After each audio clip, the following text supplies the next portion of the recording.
my Philadelphia Eagle franchise or whatever. You know what I mean? So put my GM hat on real quick. It's been the off season. As you can see, up in the upper left corner, the Patriots did win the Super Bowl, 13-7 over the Rams. So according to Madden, you know, Tom got his 5th ring. Hold up, put this on.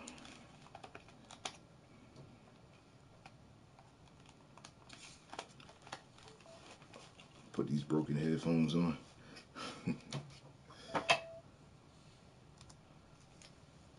Alright, there we go. So you can see the shit is fucked up right there.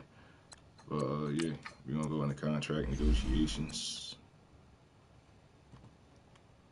See if we can work out. See who I'm gonna keep on this on the team, and who I'm going to let to walk to free agent. See, which is gonna be a whole lot of people.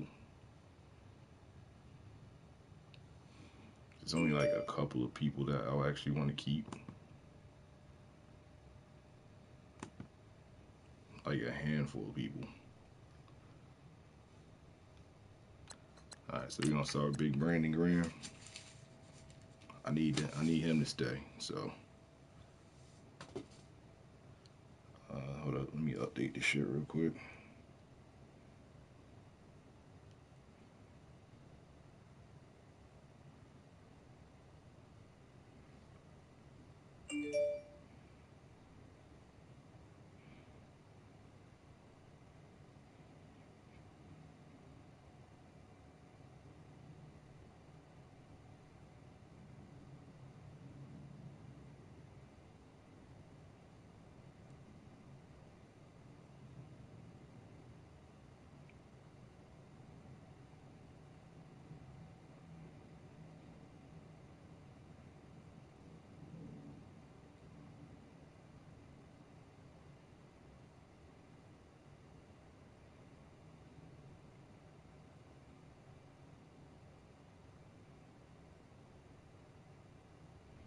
Alright, there we go.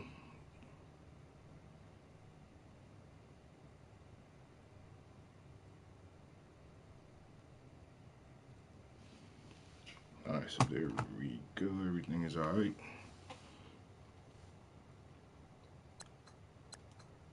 Alright, so damn, the thing is in the way. Hold on, give me one moment.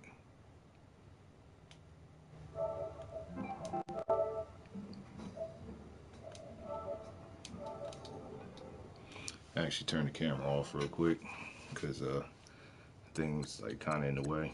So, alright, so I'm gonna offer him. I'm gonna say like salary gonna be 12 million. We're gonna get a nigga like this signing bonus should be alright. Boom. Alright, so he wants to stay with us. He signed the contract. Good. Alright, so I'm gonna let Golden Tate walk. I'm gonna let Jay Ajayi walk. See if I can get Chris Long back.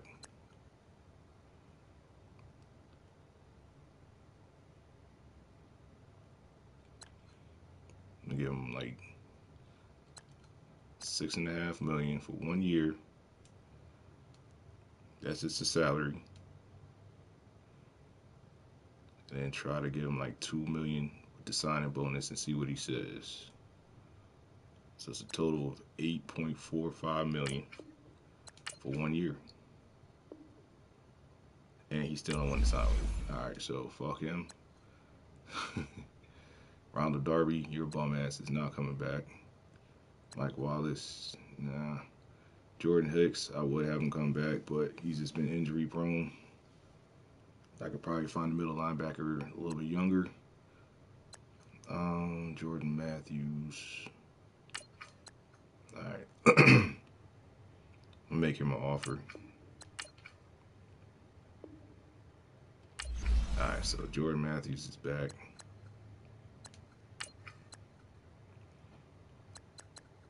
Cravon LeBlanc.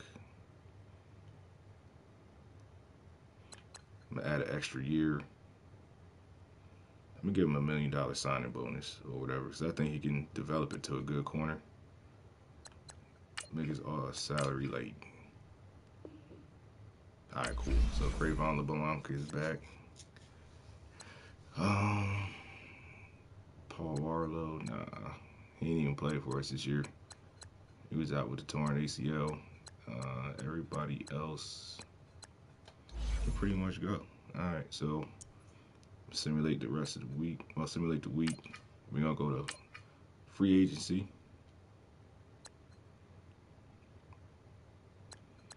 Let's see who's available in free agency.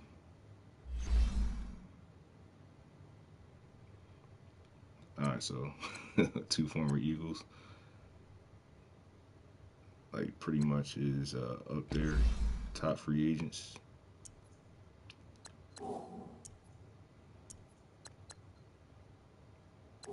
Alright, so what I'm gonna do is, because me personally, I prefer Nick Foles. The team runs better when Nick Foles is a quarterback. So I'm gonna do some ridiculous shit and trade away Carson Wentz. But I'm gonna try and get the #1 pick for him though. Alright, so Bears. Alright, so the Cardinals are supposed to have the #1 pick. Alright, so they do. Alright, so I could trade him. I'm gonna trade Carson Wentz for 2 #1 picks, right? See what they do. Like straight up. Fuck Josh Rosen. Alright, so they're not interested, so I gotta make it a better deal. So what I'm gonna do is I'm gonna throw in Nelson Aguilar as well. See what happens.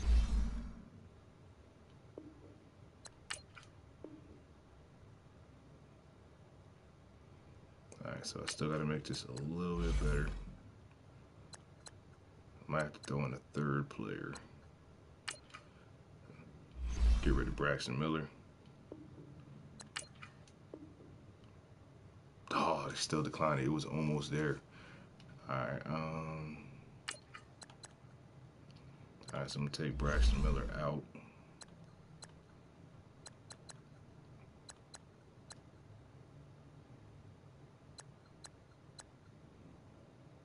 I like Sheldon Gibson as a. Alright, so what if I actually trade Jordan Matthews? I know I just re-signed him, but yeah, let me see if I could throw him in the trade package. My bad, homie. Like, you know what I'm saying?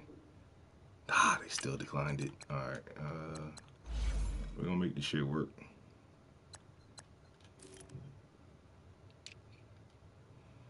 We're gonna make this shit work. Bear with me. Bear with me.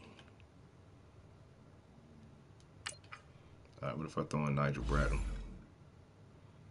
They need a right linebacker too. One right outside linebacker. Boom. Alright, there we go. So I got rid of Nigel Bradham, Nelson Aguilar, and Carson Wentz for 2 #1 picks. This year's #1 pick and next year's #1 pick.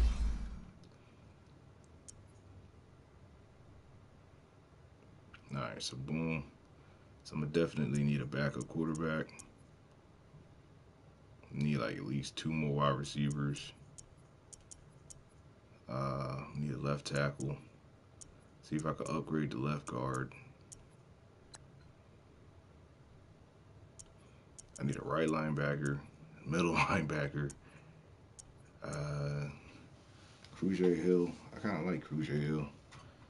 Let's see if he can develop to a better linebacker. So, all right. So right now my corners are Sidney Jones, Russell Douglas, Jalen Mills, bum ass, Avonte Maddox, and Cravon LeBlanc. My D line is fucking stellar, so just add like depth to that shit. Um, so let's go to free agents, see who's available.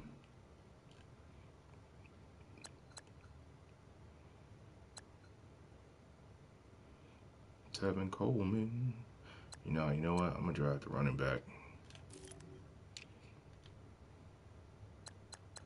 I'm gonna draft the quarterback too. I'm not gonna sign none of these niggas. My nigga Nick Mullins though had the Nick and Nick connection.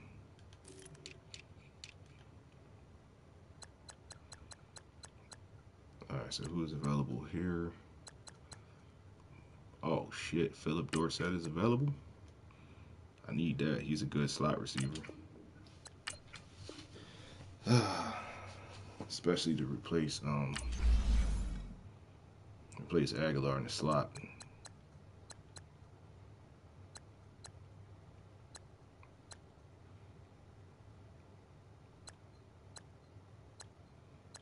Geronimo Allison, he was in Green Bay.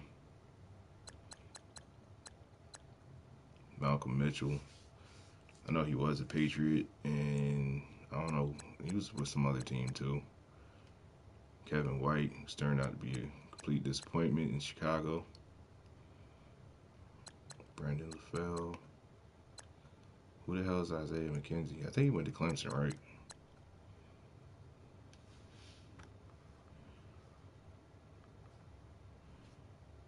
I think so. Bryce Butler, he's a former Patriot. Josh Bellamy. Michael Floyd. Isaiah Ford, I think he went to Clemson. Yo, Clemson got like mad wide receivers.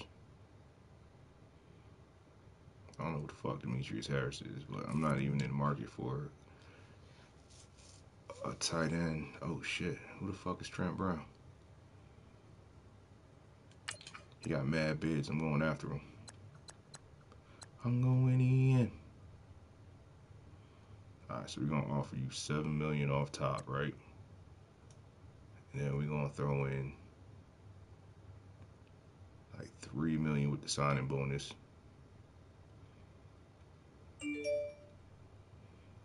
For a total of $40 million. We're gonna give you a total of $40 million.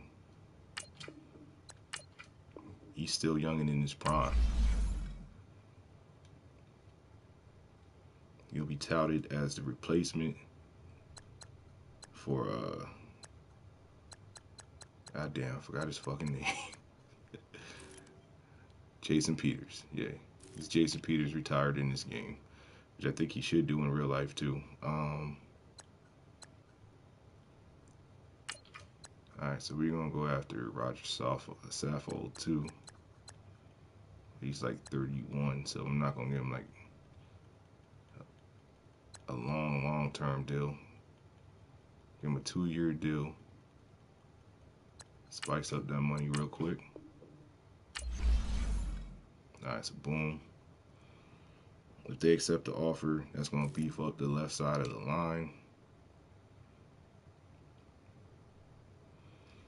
Jason Kelsey's 31, so eventually I'm gonna have to draft his replacement, so I'm not gonna go the free agent route.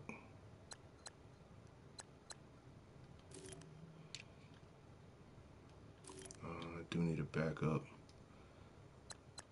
right tackle.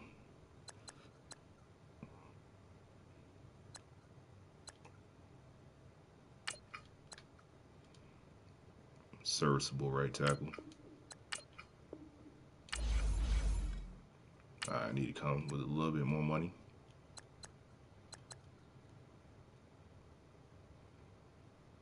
Alright, you're gonna get that nigga $5 million.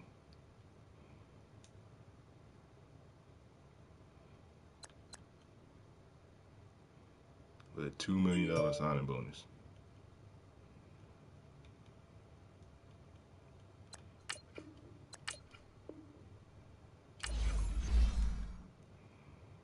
My offer blew everybody out of the water, and that's just for a fucking backup.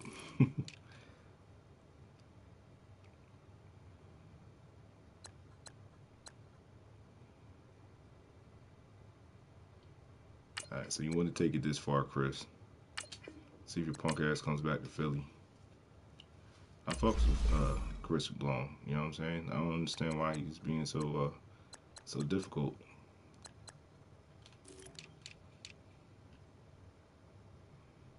Oh, you know what? See how much money he took away from. Nah, I'm good. How you withdraw that offer? Okay, there we go. Boom.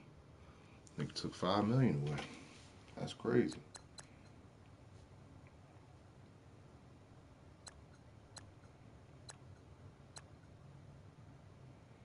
I'm gonna draft the backup.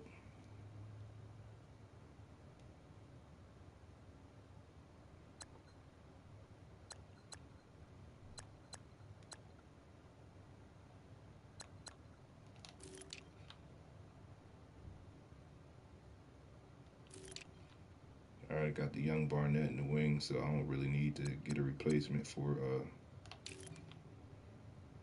Michael Bennett. We'll go out to Chris Middleton. He's actually Chris Littleton. My bad. He's actually a good middle linebacker, and he's young, so he could develop. Give him some bread.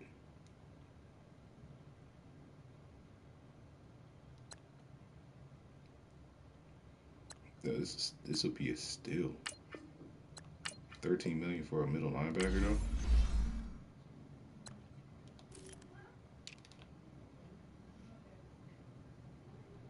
That'll be a steal. T Sizzle, KJ Wright.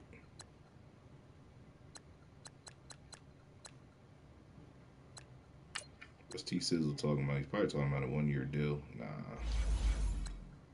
KJ Wright probably talking about a 1 year deal. No, 3 years. But he gonna take like mad bread though. I'm gonna go with Dayon Buchanan. I actually like him for the Cardinals.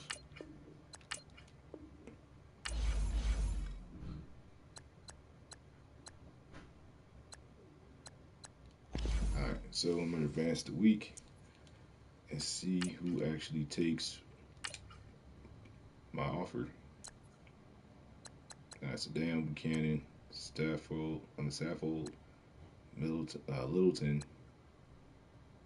Dorsett, this nigga, and Jawan James all accepted my offer.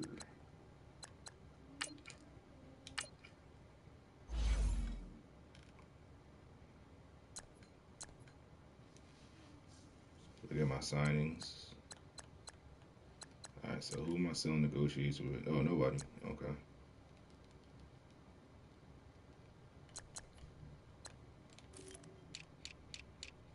Let's see if I can actually get a corner.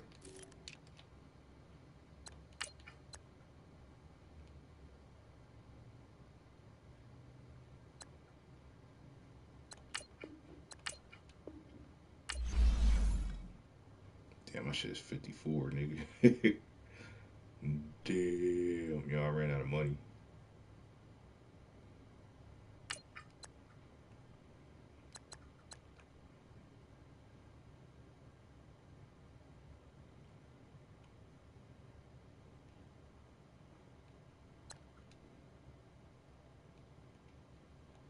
Damn, I'm in the hole now.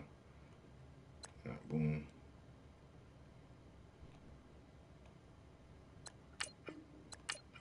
The offer still probably good. The offer shit. I ain't even gonna offer you that, homie.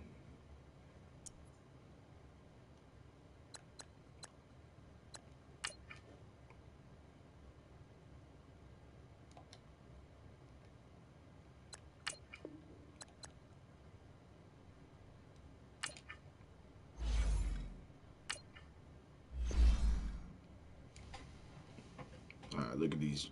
Look at the draft board.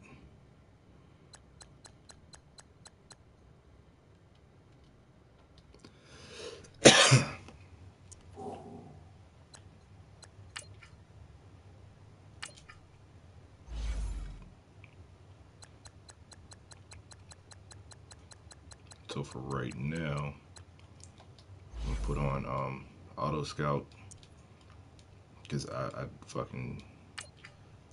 I hate like scouting the damn prospects. I don't like that shit. So I just let the computer do that shit.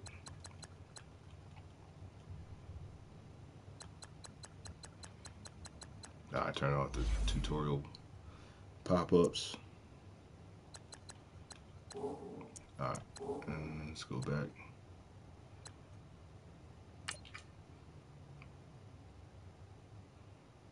Pretty much just gonna send them to the draft.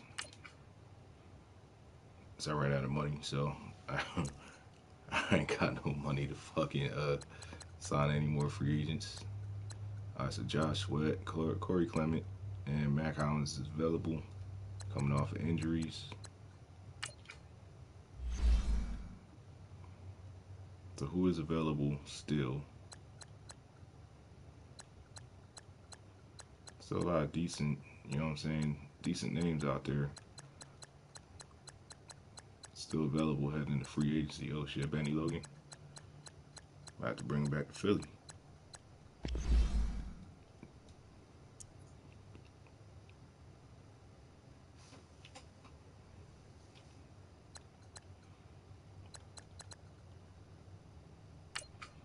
Alright, so we're gonna start the draft. The Eagles are now on the clock. Alright, make my selection. Number one pick in the draft, baby. Alright, should I go with Haskins?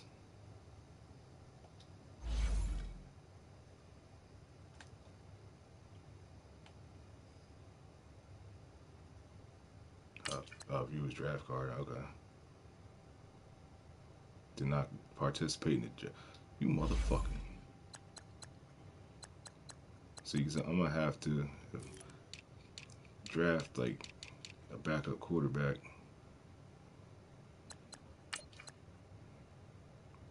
Did not participate in the combine. Yo, none of these niggas participate in the combine?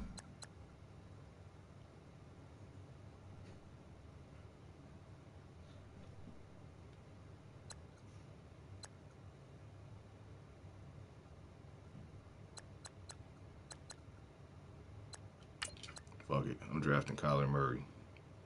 He's gonna be my quarterback of the future. The 49ers are now on the clock.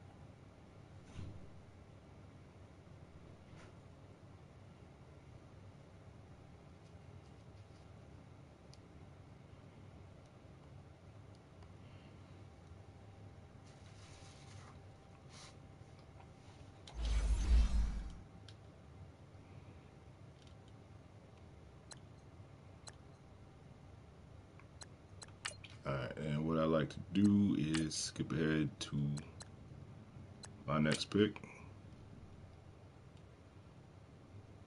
The Eagles are now on the clock.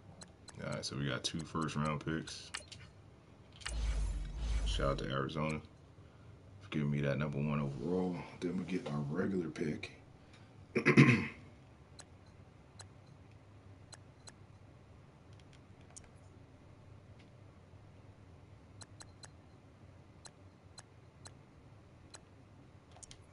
I showed up. Damn,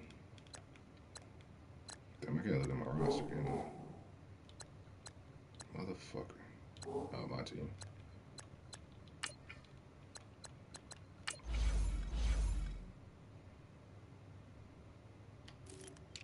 I'm gonna have to draft like a right end. No, it's left. Yeah, Brandon Graham's only left end.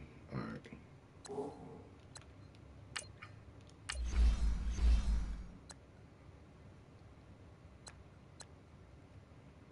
Alright, so we're gonna get my man Cleveland Farrell from Clemson. The Colts are now on the clock.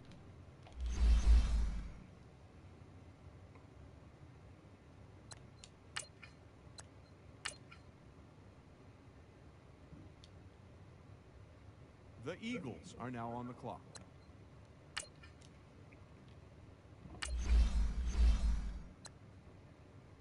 Address offense, defense.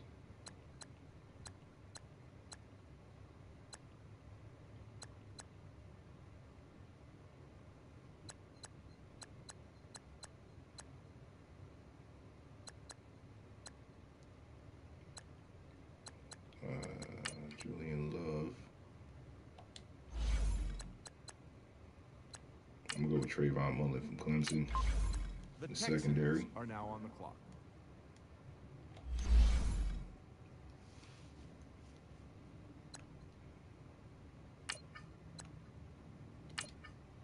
The Eagles are now on the clock. All right, so we got 2 second-round picks too. That's what's up.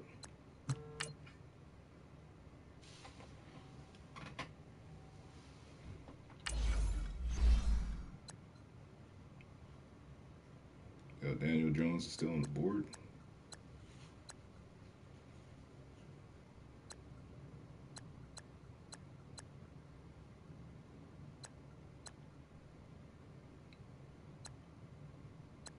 Should go with Paris Campbell, Benny Snell.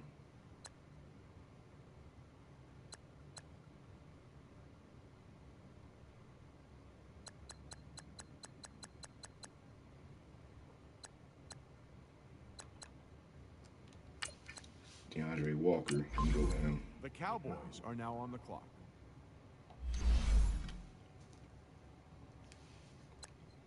This might actually be a pretty good draft for me. I don't think I have a 3rd-round pick. Yeah, I don't. 4th-round pick. The Eagles are now on the clock.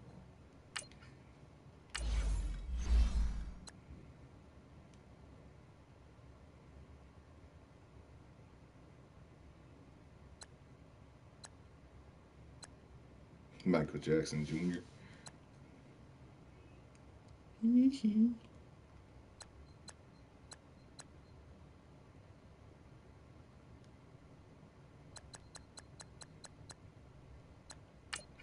Go with Chris Boyd. The Cowboys are now on the clock.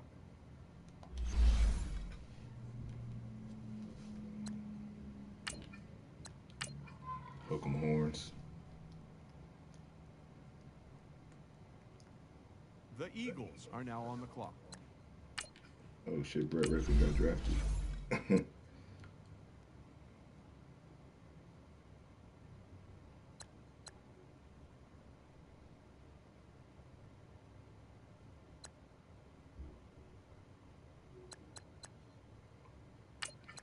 Go with the deep threat, Darius Slayton. The Colts are now on the clock.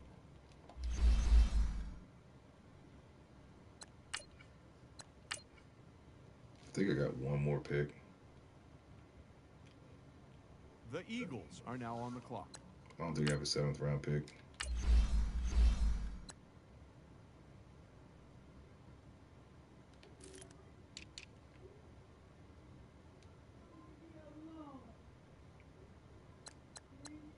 Yo, Brissett went this far, and he's supposed to be undrafted.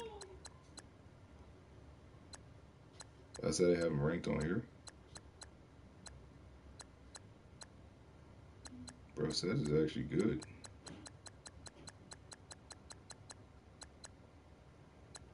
Damn, Jackass Patrick's supposed to go undrafted too in here. I'm gonna go with Jordan Scarlett. The Cowboys are now on the clock.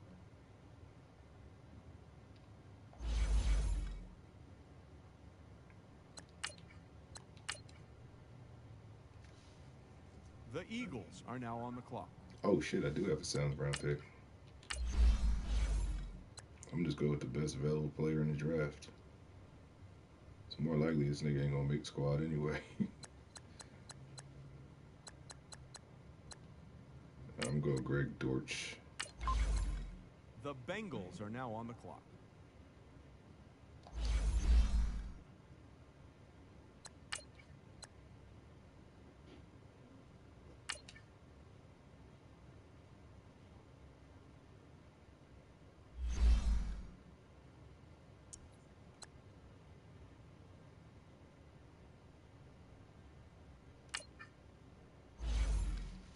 surprised this nigga was still on the team.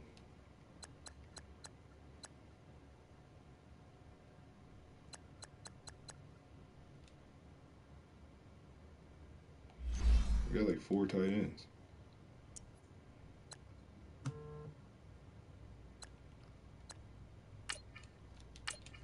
Alright, so draft recap. Boom, made the splash with Kyler Murray, Cleveland Farrell, Trayvon Mullen, DeAndre Walker, Chris Boyd, Darius Slayton, Jordan Scarlett, and Greg Dortch. See who else drafted who. Shit. Alright, so Dolphins got Deontay Thompson, Dalton Risner, Drew Lock, Jonathan Ledbetter. They got Michael Jackson Jr. Hee hee. Punk ass Cowboys get Damian Harris, Jarrett Stidham. Ah, they're the ones that took Myles Gaskin, you bastards. I wanted Myles Gaskin. Someone told me to pick him when I seen him. Colts got Dexter Lawrence, Paris Campbell. It's pretty good pickups for them. Who the Chiefs get? Irv Smith. So they'll give him like 2 good tight ends. Rodney Anderson.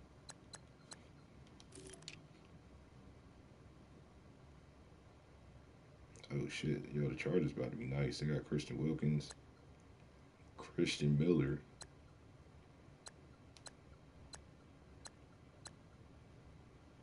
and Mecole Hardman. Yo, it's crazy.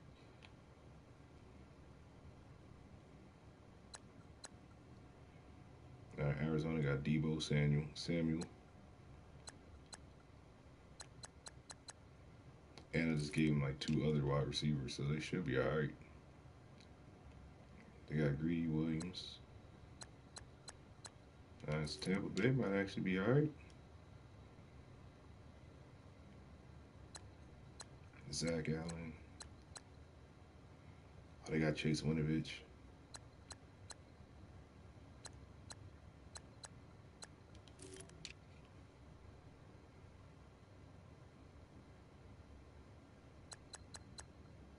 Gardner Minshew.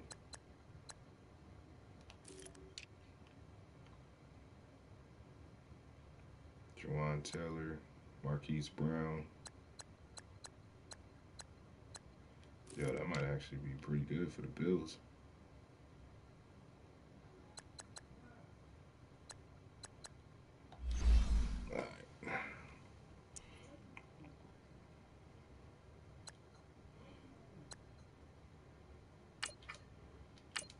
Head to the preseason. Normally what I do is I don't play any preseason games because there's really no sense. And when I'm in the preseason, what I do is I turn the injuries off because I don't want nobody getting hurt in the preseason. I just turn the shit back on when I go to the fucking regular season.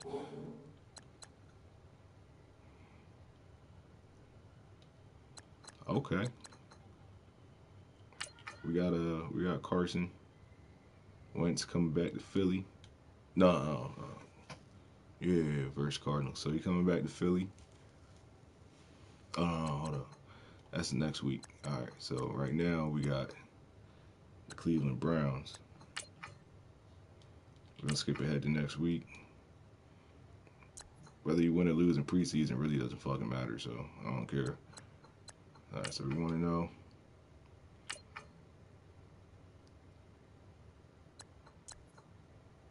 All right, 2-0.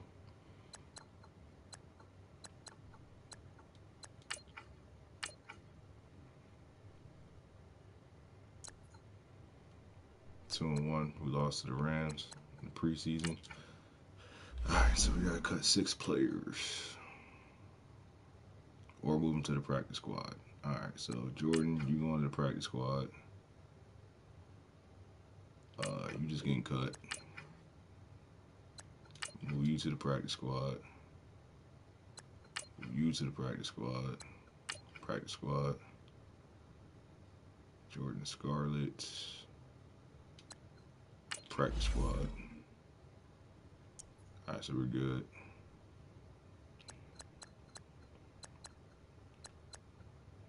That way he's still on the roster, still getting bread, just on the practice squad. All right, so this is the last game of the regular season. I mean, last game of the preseason, my bad.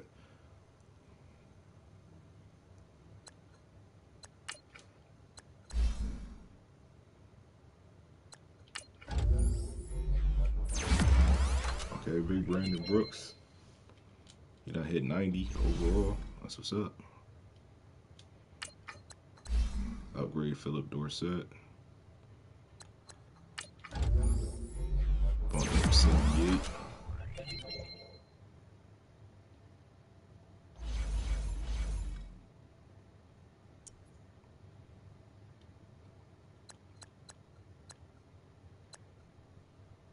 Oh, we got the Patriots week 1. And they come to Philly. That's what's up. Yeah. All right, final preseason finale against the Panthers.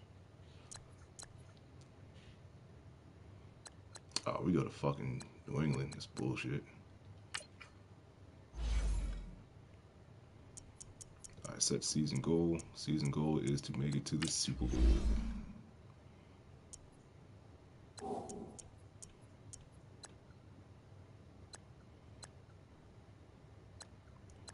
All right, so let's look at my schedule first and foremost. So our upcoming schedule, we got the Patriots in New England, then we got the Giants, Dolphins, Redskins. 1, 2, 3. It should be like, all right, so possibly we could be 3-1, worst case scenario, or 4-0. Starting off the season, go with Seahawks. Yo, why are we always going to Seattle? Why can't Seattle come to Philly? It's bullshit. All right, so then we're at home against the Redskins. Then we go to Buffalo. Then we play the Giants in Giant Stadium. Lions, Packers, Cowboys, Jets, Cowboys. So the Jets are sandwiched in between the Cowboys. Then we play the Bears, Vikings, Falcons. All right.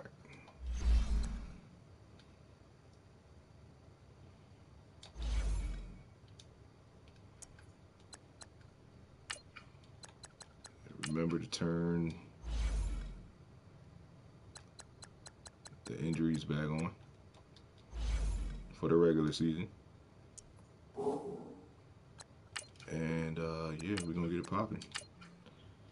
Week 1 against the Patriots. Let's go.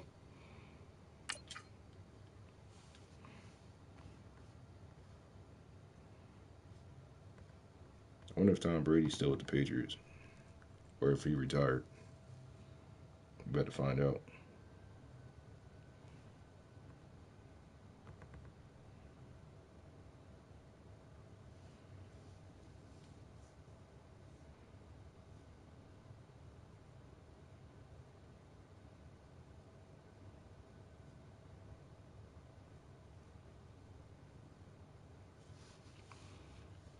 Big Brandon Graham, Malcolm Jenkins. I eventually got to draft his replacement. Welcome in, everybody. It's the coach, and you're tuned in to Madden 19 on EA Sports. Up next, we've got what should be a great matchup between the Philadelphia Eagles and the New England Patriots. I'll have scores around the league for you at the half, but it's time for a little football. You know so we'll hand it over to our broadcast team, Brandon Godden and Charles Davis. All right, Coach, thank you. EA Sports coverage of the National Football League brings us to Gillette Stadium in Foxborough, Mass. All right, there we go. Nothing like the fanfare of Put my fucking introductions to an headphones. NFL game, and that was in evidence experience a moment ago. Fireworks, pyrotechnics, you That name it. shit This was crowd is ready as their guys hooked up get to the set damn to match PS4 up or what? between the Philadelphia Eagles and the New England Patriots. With Charles Davis, I'm Brandon So it looks like Tom Brady Charles, retired. this Patriots team entering play. They picked up Ryan Fitzpatrick. From what we saw down on the field before the game, there's any doubt they're ready to roll. They pass the eye test, don't they? So we probably about to beat the shit out of the Patriots, though. Meanwhile, for our visitors, the Eagles, an early season tilt. And when it's an early season tilt, should be ready to roll. Well, let's face it, the aches and pains haven't really set in yet. And both teams eyeing a really good start to get things going.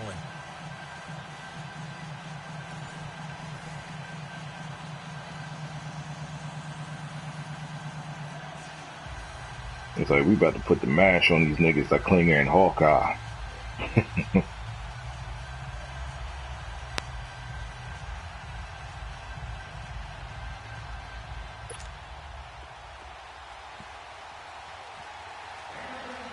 All right.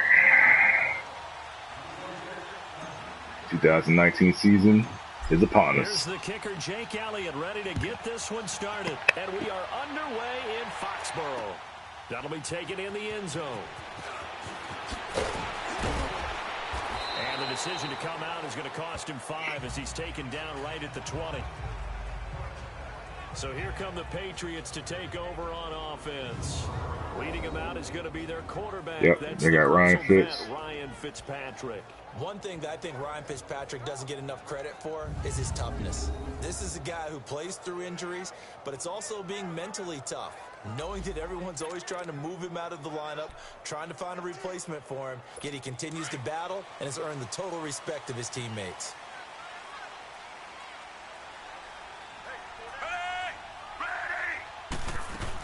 They'll run it here. This is James White. And he'll get this one across the 20, but only up to about the 21. 2 yards on the pickup there. It'll be 2nd and 8. And let's give you a look here at the New England offense. Marcus Cannon. We all know that Rob Gronkowski is one of the premier tight ends in the NFL, but what makes it Geronimo Allison is the size. We see that. The ability to run. He's faster than a lot of wide receivers. The agility. He's almost like a power forward in Cody basketball. Lattimore. And the competitiveness. When that ball is released, he decides it's his and no one else's. Here's Fitzpatrick. Get him. Eagle pressure. Oh, we about to kill him. This time. Down he goes.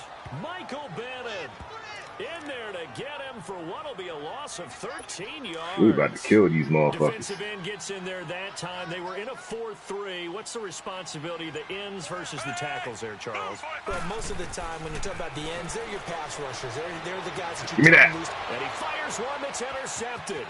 Picked off by Avonte Maddox. And nearly a touchdown as they finally almost took it to the house. at about the 3-yard line. Ryan Fitzpatrick is ass. Right down near the goal line. I remember being in a defensive meeting back when I was in college, and our defensive coordinator says, we're going to call this Be Who You Are defense. First offensive drive of the year. Linebackers, be aware of anything. In secondary, you play the pass. Yo, get open. Boom, touchdown. This is taken in by Jeffrey. He's got it. Touchdown, Eagles. One play, one drive. Jeffrey from 3 yards out. And the Eagles have taken the early lead. Well, that didn't take long. The turnover instantly almost turning into points. And when that happens, a lot of teams have the mentality of let's strike right now. You've got them off balance after the turnover or the takeaway. Let's go get it. And that's exactly what they did. Elliott good on the extra I point. make it Big Dick Nick. Now a 7-0 game. Well, they got the ball in great field position. One play later, boom, end zone. That's fielded in the end zone. And he's up past the 20 to the 22-yard line.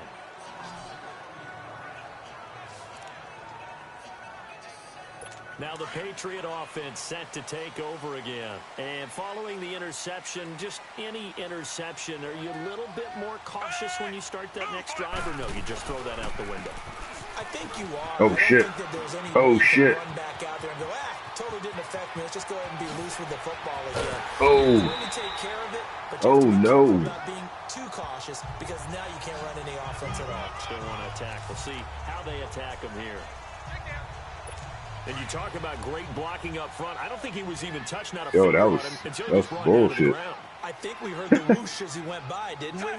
Right through the gap. No one there as you outlined. Oh, we shutting that down. Nah. Free sprint into the second. That last run was That's what you call disrespectful. breaking free right there. That's going to go as a loss of a yard, and it'll be second down. It's a tough one right there. He ran right into the teeth of the blitz as the linebacker was freed up in order to stuff that one for a loss. I think quarterbacks got to see that. Got to find a way to audible into something a little more. Whoa, what the fuck? And they'll be inside the 25 now at the 24. That one good for 10 yards. And that'll make it 3rd and 1. Getting the sense, Charles, they're going to put big emphasis this afternoon on the run game. And why not? What we're seeing so far, working pretty well from them. And here's the best part. We always talk about the best performers do their job when the lights come on. Oh, shit. Damn, got me. Got me. Neutral zone infraction, defense. I fucked up.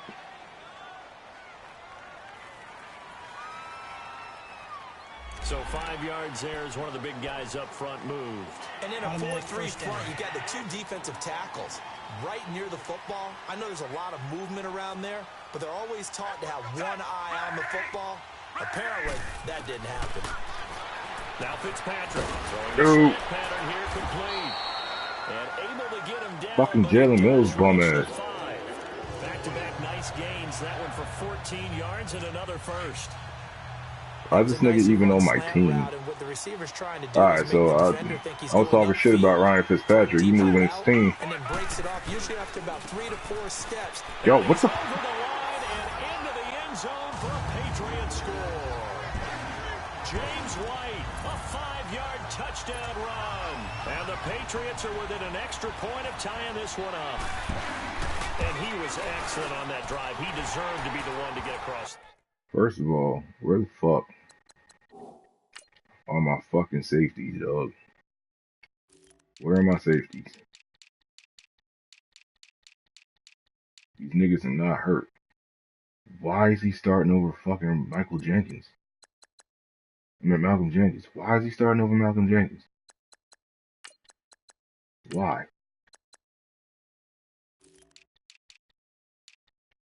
Why? Hold up. Why is this nigga starting over Rodney McLeod? What the fuck? Who the fuck even signed this nigga?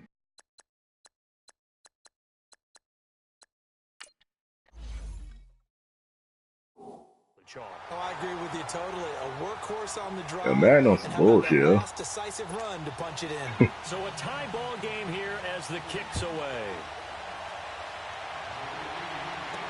That'll be taken in the end zone. Oh, blocker got in the way. Stopped where he ultimately would have been had he simply taken a knee, and that's the 25-yard line. The Eagles offense now, they head back on the field.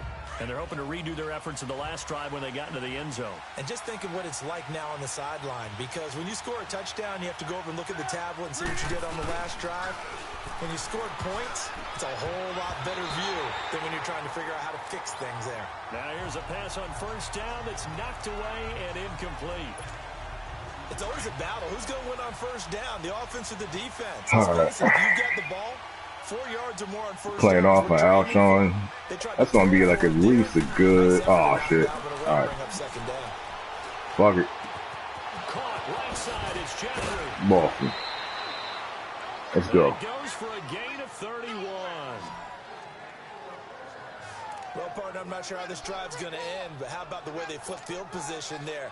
Wanted to originally throw it to him like as like a 5-yard slant, but So the big play gets him the across. linebackers dropped in the coverage, so they had forced me to string that play out a little bit. They go play action Oh, no. First down. Under pressure, and he will go down.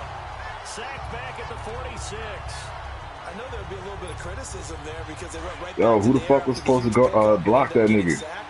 That's often a play that you make. You feel That's like bullshit. you get momentum on your side. Unfortunately, the O-line failed to hold up to try to keep that momentum going.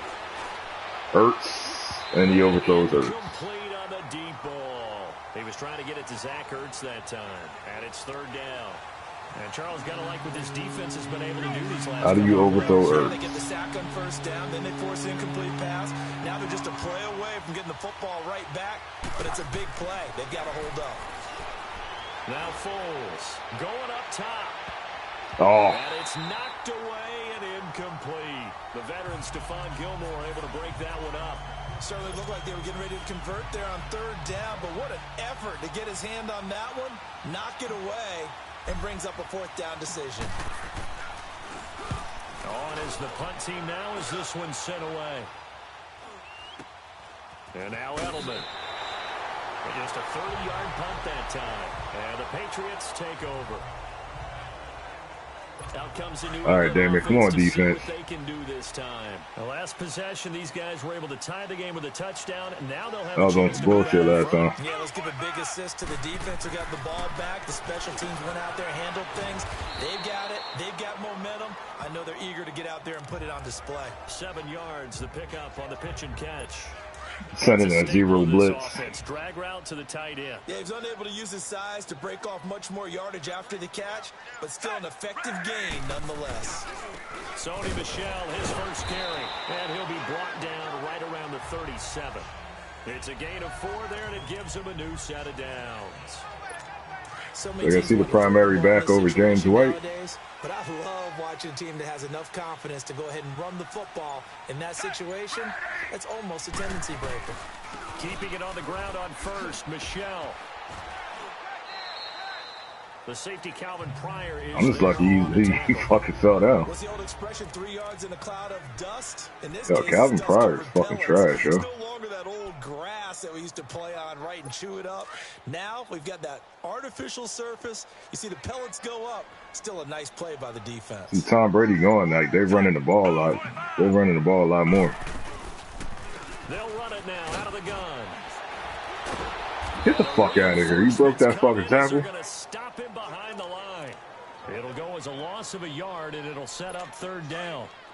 Well, forget about finding a lane there. He barely had time to look up before he was planted in the backfield. Probably fortunate he was able to hold on to the football. On third down, Fitzpatrick. Get him. Big Fletcher Cox. Get there for the sack.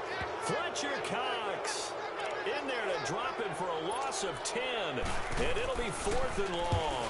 You know, on these types of plays, we're always looking to assess blame. Okay, where did it break down? Sometimes it's just a great play.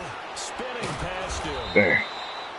A very good return there. Give him an even 20 yards. And the Eagles will have it, taking over 1st and 10. Line of scrimmage, the 37 on 1st and 10.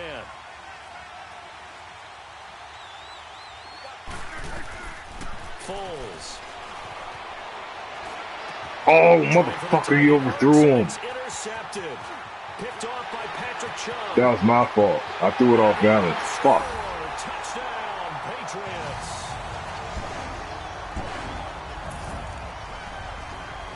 That was an interception, but on the field, the guys who are picking it off, they're not saying that. What word are they using?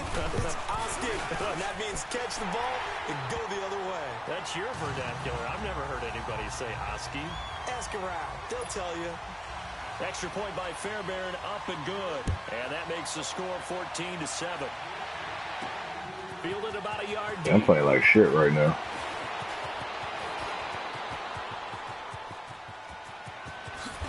Oh, try to cut that shit back. Well, you gave up the first touchdown of the game, but how about the response? Big time return. Now it's their chance to try and put points on the board. Philadelphia getting set to take the field.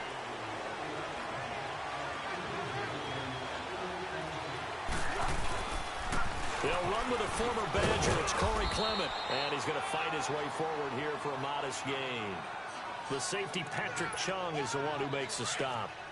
I call that play a success. A nice inside run sets up a very manageable 2nd down. A very solid gain on that play. Back live with Charles Davis. I'm Brandon Gaudin. It's the Eagles with the ball here to begin quarter number 2. They've got a 2nd down at 5 here to start things out.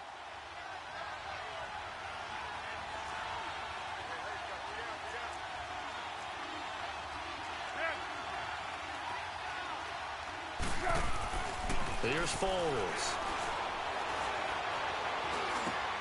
And complete to Zach Ertz. And he's going to get this inside the 30.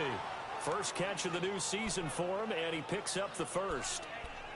A lot of tight ends just use their size and their strength, try to occupy some space and kind of body people away and catch the football. But not this guy. He's a refined route runner. Makes me wonder if he took some dance classes in his background with his footwork. On first down, he'll drop to throw. Stop fucking running, man. Why do you keep drifting out of bounds? And the throw didn't give him a chance to turn it upfield, and that brings up second down. Like, my nigga, you clearly see that you're running towards the fucking sideline. A little off kilter there when he threw that. I don't think you're being overly critical there. You're just analyzing it, and he gets those shoulders right. That pass will go from incomplete to complete. Back to throw now on 2nd and 10. Ertz over the middle. And inside the 20 before he's brought down. Give him 11 yards that time and a new set of downs. Fuck it, it's Ertz time.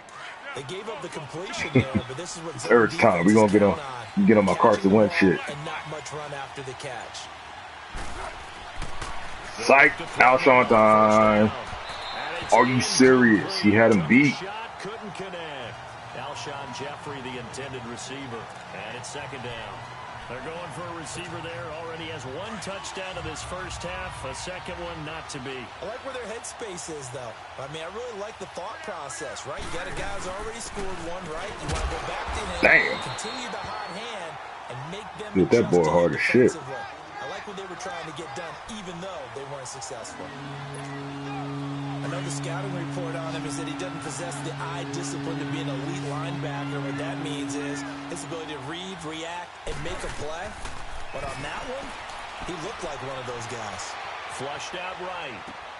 Finding his safety valve here. That's complete. And he's brought down just outside of the 10 at the 11. It's a gain of 6 on the play. And fuck that, we going for it. Fourth down. From the shotgun, he'll look to throw. Then he hits his man, Matthews. And he has the first down before he's tackled at the 5. They get 6 yards going for it on 4th, and now it's 1st and goal. Well, the feel that I get on this is that they felt like 3 was just not going to be enough after getting this deep. This is taken in by Jeffrey. He's got it. Touchdown. Abusing that boy. Alshon Jeffrey, already his 2nd touchdown here in this opening weekend. And the Eagles are within an extra point of tying this thing up. And it was a tight window. He knew he had to rocket that thing in there. He got it done. And when you're able to complete one like that, your confidence has to just go sky high. You just mentioned it. Tight window, zings it in there despite excellent coverage. Result, touchdown. That time, a 9-play drive. And it was capped off by an Eagles touchdown. So we're right back where we started. All even as the kick's away.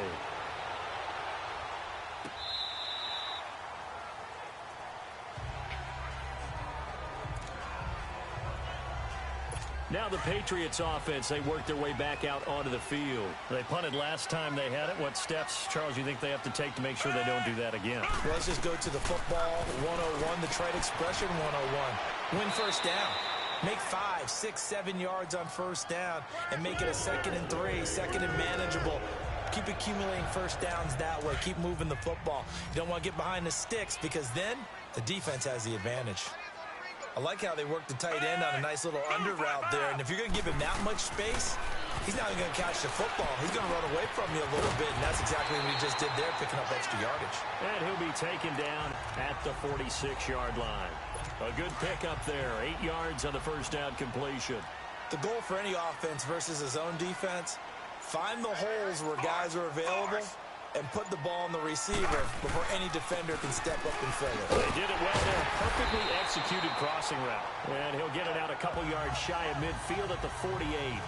2 yards on the pickup there, but it's enough to give him a new set of downs. Not too many more ideal situations in 2nd and 2 in order to try and pick up a first down. They ran it and picked it out. Now a play fake here on first down. Blitz coming, and down he goes. Now, we talk about players blitzing all the time. I often laugh and sometimes call it just straight-ahead pursuit.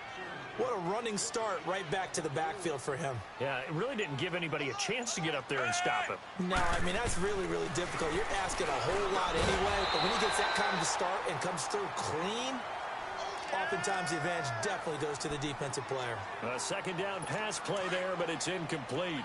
Anytime a defense can sit back in a zone like that, it tends to create a lot of congestion in the middle of the field. Makes it very hard to slot one in. Looked like I-4 at rush hour in your hometown of Orlando, Florida. An absolute mess. Over the middle, Julian Edelman. It's complete. And he'll get it out a couple yards shy of midfield at the 48. It'll be a gain of 8, but it'll also lead to a fourth down. Here's Ryan Allen now as he'll kick it away for the second time. Damn it. All right.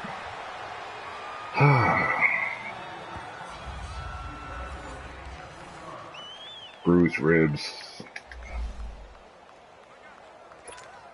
Philadelphia getting set to take the field. Hopefully, I'll be having like random ass, Obviously, they'll be hoping to do that again. like And when you injuries. start plotting for this drive, when you start thinking to yourself, okay, what are we going to do? You don't go away from what you did before because that worked, but you have to be prepared for wrinkles and counters because you know they'll make some adjustments. The completion good for 3, and it's second down.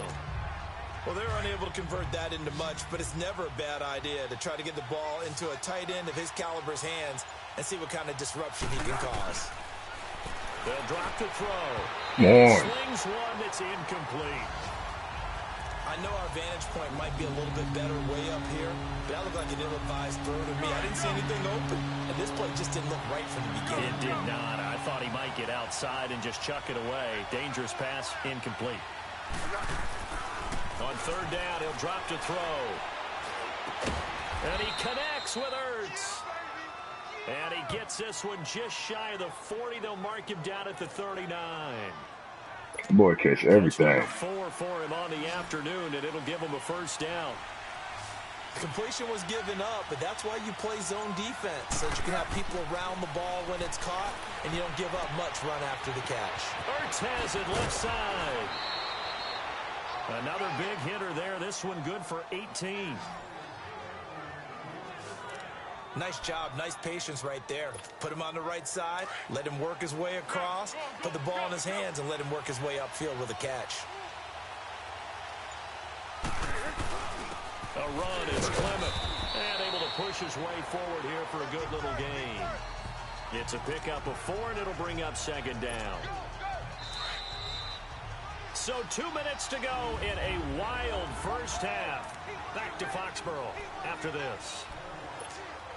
We remind you that coming up in 2 minutes, we'll again head down to visit with Jonathan Coachman in Orlando, back for another year. He'll have scores from around the NFL here on this opening weekend. Throwing for his running back, and he's got it. The Matt Dorsett open over the middle. Taken down inside the 30. A nice pick up there, 10 yards, and it'll move the sticks. Well, it's tough to be a defender in today's NFL because there's so many things to account for in today's passing game, including the back sneaking out of the backfield. Not quite as bad as a Turkey Bowl where you have that center-eligible stuff, but still a lot of guys to account for. Caught by the tight end Ertz. A good pickup there, 8 yards on the first down completion.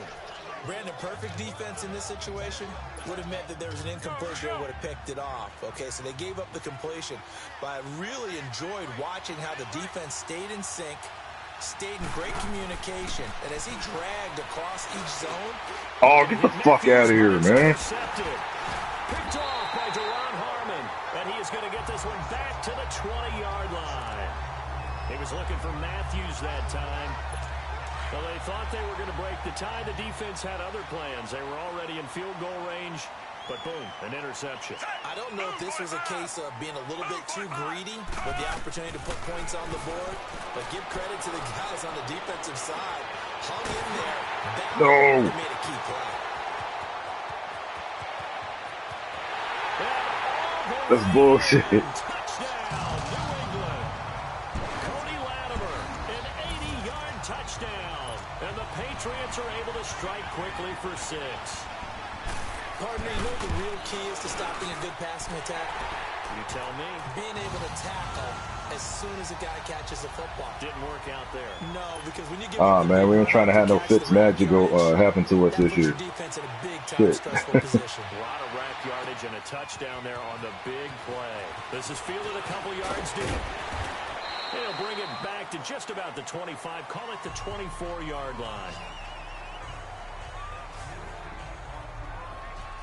Philadelphia getting set to take the field. And 2 picks thrown here in this first half alone. We'll see how that affects him. Can't wait to see where his confidence is, because the great ones, they'll throw 4 or 5 picks, and while it'll hurt their team... Come on, man. How you overthrowing these niggas? Something was just wrong with the ball or the wind or something was funny. It's never about them. That's how they stay so into the moment and into the game. Well, we've seen him catch a few passes out of the backfield in the first half, unable to connect on that one. Certainly seems like getting him the ball out of the passing game, though, is part of their game plan. It certainly is, because he catches it well, creates a mismatch. You're going to come from with a linebacker, a corner, a safety. They feel like he can win every battle.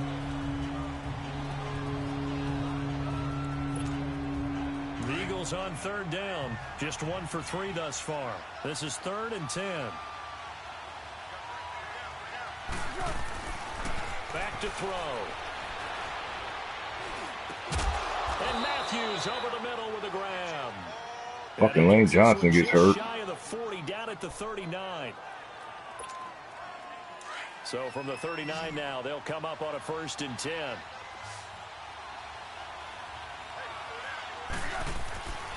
Back to throw now on 1st down. And that is caught on the right sideline, but out of bounds, says the line judge. The throw took him a little too far. It's 2nd down. And that's one he's got to be happy to have back. There wasn't a hole open in the zone. You'd have to think on early downs like that 1st down there, need to be a little bit more careful. Yeah, fortunately for him, got a couple more downs to play with. And his throw here's incomplete. You get a tight end like this, and you know he's used to dishing out punishment, but here, he's going to have to absorb the contact. They got a fucking arm fracture. Hold on to the football. The Eagles on 3rd down. They've hit 2 for 4 thus far. This is 3rd and 10. He'll look to throw. And he couldn't hang on to it through the contact. Incomplete. You hear the calls for a penalty, but I just don't think so. I think in this situation, the defender was making sure his guy couldn't hold on to the football. So I don't see anything that warranted a flag. No, I'm with you. There was contact, but I'm happy they kept that flag in the back pocket. And this will hit just beyond the goal line as it's into the end zone for a touchback. Out comes this field general once more, leading his offense back onto the field. He's got the lead here in the 2nd quarter. He's thrown the touchdown, but also an interception. As a quarterback, is that interception, even though you're playing while your team's got the lead, does that always stick in the back of your mind a little bit? For the best ones, it just upsets them that they did that, because they don't think there should be any blemishes on their record. They think that they're way better than that. So your confidence gets tested a little bit. Being able to go back out there, maybe throw another touchdown, that'll tamp that down in a big way. Yeah, like I said, he's looked pretty good to this point. Final play of the half, Fitzpatrick, and that is incomplete. So we've reached halftime here on opening weekend, as we'll get you down the coast to Orlando for Jonathan Coachman at our EA Sports Halftime Report. Coach. All right, Brandon, thanks very much. And welcome back to football, everybody. We've got a full slate of 16 games here to start the new season. So let's take our first trip around the NFL. We'll start in the NFC East. This one, always a battle. New York taking on Washington. And it's the Giants who are out in front in the 2nd quarter. The Giants looking for the win on the road in Week 1. From there, let's head off and check out a 2nd game. And they've got the lead in that one over the visiting Atlanta Falcons. The Texans looking to get to 1-0, and they've got the lead in front of their home faithful. Lastly, let's get up to Buffalo to check on the Bills. And they trail in that ball game to the visiting Tennessee Titans. The Titans looking to get off to a hot start, and a road win would help them do just that. Meanwhile, in our game, no shortage of offense as each team has been able to move the ball effectively. Will the defenses show up in the 2nd half? To find out, we give it back to our commentators, Brandon Gaudin and Charles Davis.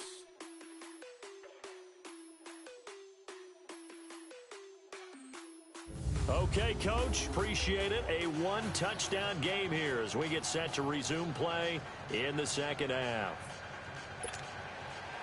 We'll see if week one fatigue becomes any kind of a factor as we are back underway in the second half. That'll be taken in the end zone. And he'll make it across the 20 as his guys will set up shop at the 23-yard line. Out come the Eagles now.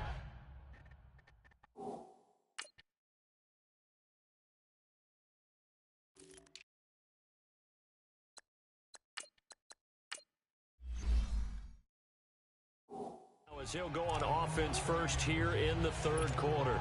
They're close game, but they're going to need to do a little bit better probably here in half two, no? I would agree with that totally. I would guess it in the locker room. They talked about cleaning up some of the errors, but overall, I think they wanted to be positive with them. Guys, we're right there. Just not playing as well as we need to. Let's pick it up, and we still have a chance to win this game. Yeah, they do. We'll see if they can pick it up. Nice way to start the drive, a gain of 12 and a first down. At this stage of the game, the run-pass numbers are a little bit out of whack because most of their yardage has come through the air. But in a sense, that just sets things up for big runs like that because the defense might be a little bit off balance. They pick up another first down. Come on, man. You fucking bum-ass nigga. First down there, but it's incomplete. We have not seen a whole lot of wide-open receivers. Everything seemingly has been contested. And that's another nice job there to force an incompletion. They've been very cohesive, knowing each other's moves all game long, and they've been on the spot just about every time. And they've held him in check on the scoreboard. And this time he's going backwards. So after the no gain on the last attempt, here they get him behind the line. I know when I was a kid, I always got real excited when I saw those lateral-type runs. But the best backs that made it happen, they put a foot in the ground and just go. That didn't happen there. That play got swallowed up. The Pats are going to get there. Down he goes. Kyle Van Noy with a big-time sack on third down. And it'll be a loss of 7. We've watched this a long time, and I still don't believe we get it. Third and long. Why are you calling play action? Because they're not going to bite defensively, right? No, not at all. I did have a coach explain to me years ago that for some teams, that's how they have to deal with pass protection and their line blocking. But to me, it seems silly. Yeah, well, they are silly, and it leads to a play-action sack.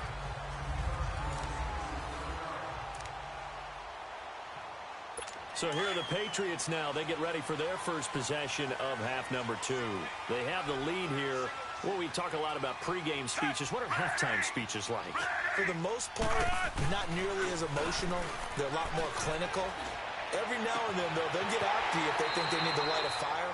But in this case, let's go into the virtual locker room, because here's what I think happened. Go over to the offense and let them go down and score and give us more of a cushion in the game.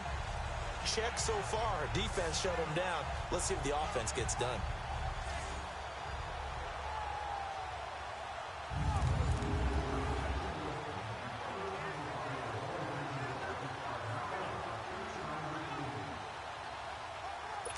So the big play changes the complexion of things. Here's 1st and 10 just outside the 30.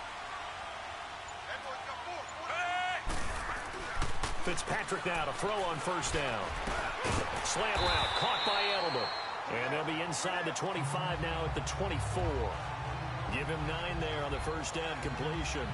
Nothing fancy on first down, but a very consistent type of a play. Hit that slant.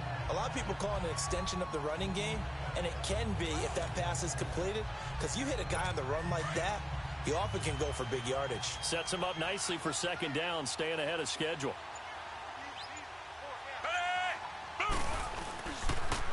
Now a carry for Willie. And he is met quickly in the backfield. Down he goes, folded like a lawn chair. That'll be a loss of a yard, and it leads to a third down. We all have habits. We can be somewhat predictable, and you know me pretty well on second down and short. What I like to say? Play action. Yeah, without a doubt. I thought that was a great spot to call it. Instead, didn't go their way, did it? No, defense sold out for the run. Worked out well. New England on third down. 0 for 3 to this point. They could use a conversion. Here it's 3rd and 2. Working out of the gun, Fitzpatrick. And that is incomplete. It was Jalen Mills getting a hand in there defensively. Not only was the call spot on, How about the execution of that defense right there? The zone was absolutely locked up tight. He was trying to force it in there on third down. But if there's a time to force it, he felt like he needed to make a play, right? Yeah, exactly right. Third down, you got to try and find something. There's nothing available there for him. So put another 3 on the board. All things considered, a good opening drive to begin the third quarter. And as a defense, the way that this game is going, you're excited to see those points go on the board. Gives them a little bit of leeway. And now look at him go. 20, 10, 5.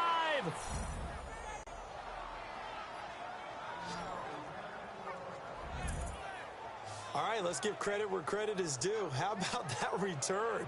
Great blocking, great vision, all the way down to the 2-yard line. The only person who has to be upset, the guy who didn't get it into the end zone. That far and no reward?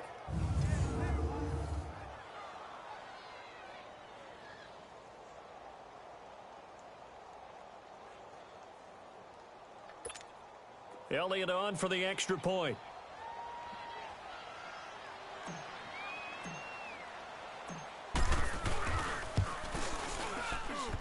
Shit. This is no good. It's a missed extra point. Boy, in a tight game, how important might that turn out to be here as the second half rolls along? So with the missed PAT in his rearview mirror, he goes back out to kick this one off. That'll be taken in the end zone. And no run back here. This will be a touchback, and it comes out to the 25-yard line. Here again comes the captain of this offense, leading his crew back out there now. He has been consistent, hasn't he? He played well in the first quarter, good second quarter, and now continuing that here in the third. And that's the word that they're always seeking from the guy taking the snaps, is consistency. Taking care of the ball, making sure it gets to the right people, no errors, right? Not turning it over, and just doing all the right things. That's leadership, and it inspires confidence in a team. Yeah, been a good leadership, been a good distributor.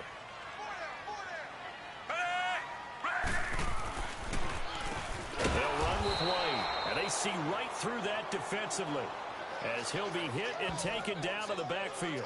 They'll wind up losing 3 yards here, and that'll make it 3rd and 13. Big Brandon Graham. An inside running play, you just know there should be a lot of congestion there. You're counting on your offensive line to take control of the line of scrimmage. That didn't happen in this case, and that play got bottled up. Allen's got it over the middle, and they'll bring it down at the 27-yard line. Just a 5-yard pickup, and it leads to 4th down. So much about this game is just understanding situations and then having to execute, isn't it? Guard the first down sticks. Don't let them get there, and they rallied and made the tackle. Fielded at the 20. Give them 11 yards that time on the return. And out will come the offense as they take over.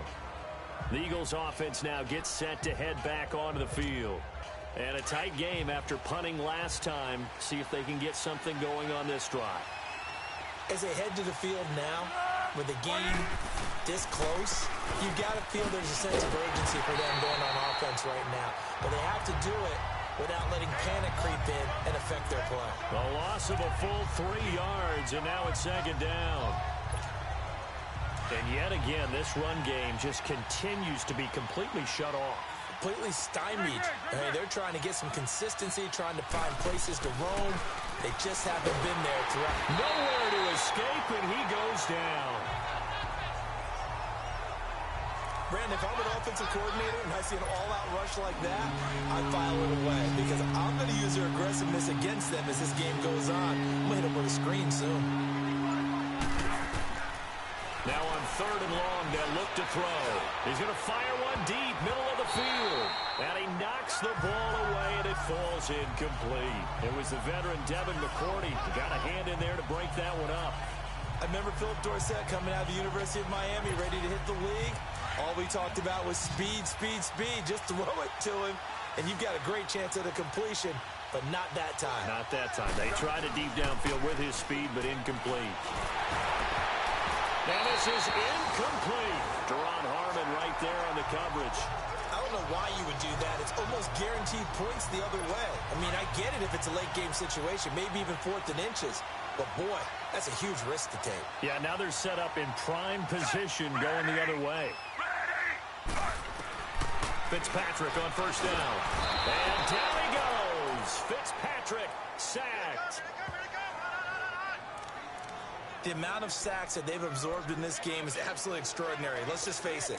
This offensive line, flat out, cannot handle this pass rush. It's been demonstrated time and time again. Play fake. It's Fitzpatrick. And he's going to go down again. One thing that I liked about this guy during the draft process was his motor. Of course, I loved his skills, but he plays hard on every down. And that motor on full display there as he gets his first NFL sack. Move 45! Move 45! Third and long for Ryan Fitzpatrick.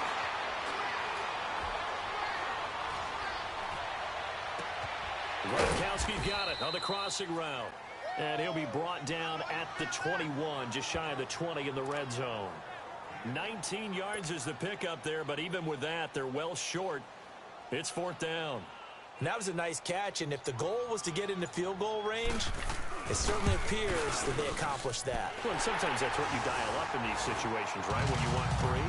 Well, if the goal was to get into field goal territory, even though it'll be a long attempt, I think they accomplished that. And sometimes you have plays for that. It's not always a first down when you want three.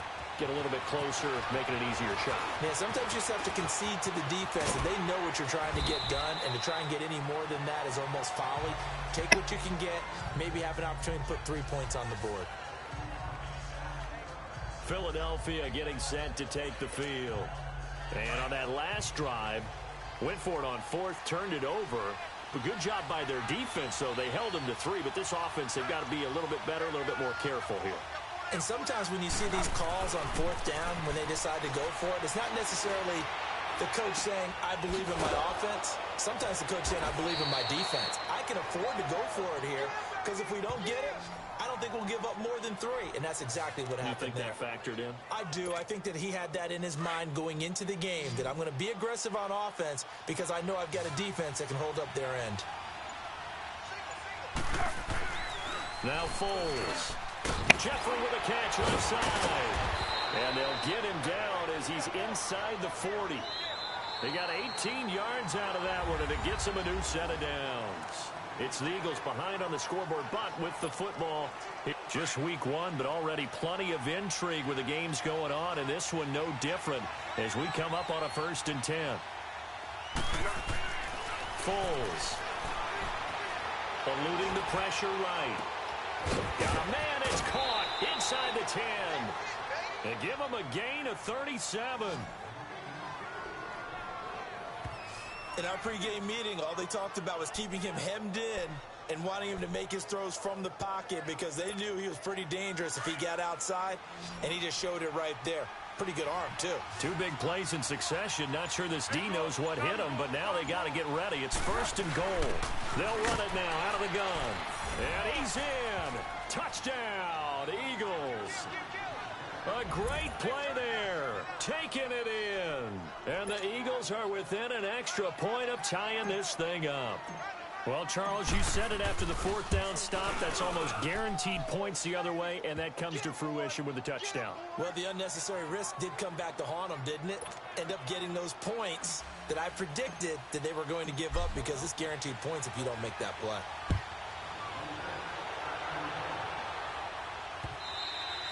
And they will not get a chance to return this one as it's through the end zone for a touchback. The Patriot offense now set to come back out onto the field. And after the field goal last time, we'll see what they can get here. At least they got points out of the last drive, Charles. I never met an offensive coach that didn't want to drive to end with a kick. Most of them wanted to end with a PAT, right? In this case, a field goal, they'll take it. Way better than the alternative, which is a punt. Yeah, but you met fan bases that wanted that weren't happy with that field goal. I haven't met a fan base yet that wants to drive to end with a kick, other than the extra point. That's it. Wow, that play got shut down in a hurry. As soon as the snap came, you could see defensively they were just closing in. That was going nowhere. Yeah, you count on your offensive line to give you a little bit of space, a little bit of time so you can make a move. There was none there for him. Only 3 yards on the catch. It's 3rd down. A little tough on the secondary there. In zone defensively. Quarterback had time to survey and find a spot.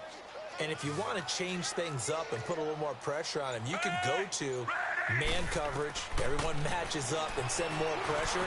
But you can also do it out of zone coverage if you're worried about what's going to happen on your back end. Send someone else, drop someone else out of the line. The old zone blitz could come into play to try and get that pressure on the quarterback. This quarterback now, a perfect 8 for 8 to start the second half. Not bad. 1st and 10. They'll run it now out of the gun. And good penetration here. He'll get this down only to about the 49-yard line. Just a yard on the first down carry, so it's 2nd and 9. They tried a quick hitter inside, but that one was swallowed up because what they're hoping, those big defensive linemen will take the bait and move laterally and open up a crease that they can run through. Didn't happen on that play. And a pretty big hole as he's down to about the 40. A good run as he works his way for 9 that time, and it'll leave him with a 3rd and just a few inches. Despite the blitz, they're still able to pick up a nice solid gain. The disadvantage of blitzing often alters the normal spacing and run fits and leaves creases like they were able to exploit right there. On 3rd That down. motherfucker. That's There we White. go. And the penetration too strong. He won't make it back to the line of scrimmage. It'll be a loss of a yard, and it'll be 4th down. This late in the game, Charles, I think you maybe seriously have to think about going for it. Especially where they are in terms of field position, because this is almost like no man's land. Might hurt your punter because there might not be enough space, maybe too far for your field goal kicker. I'm like the old rule. Possession is 9/10 of the law. Possession is 9/10 of winning the game. Go for it. Get the first down. Close it out. On the carry, here's Clement. He'll get about 3 as he's taken down at the 23.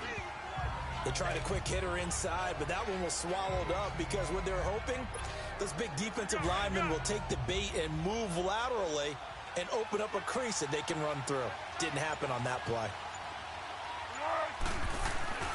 Here's Foles. Under a heavy rush, and down he goes.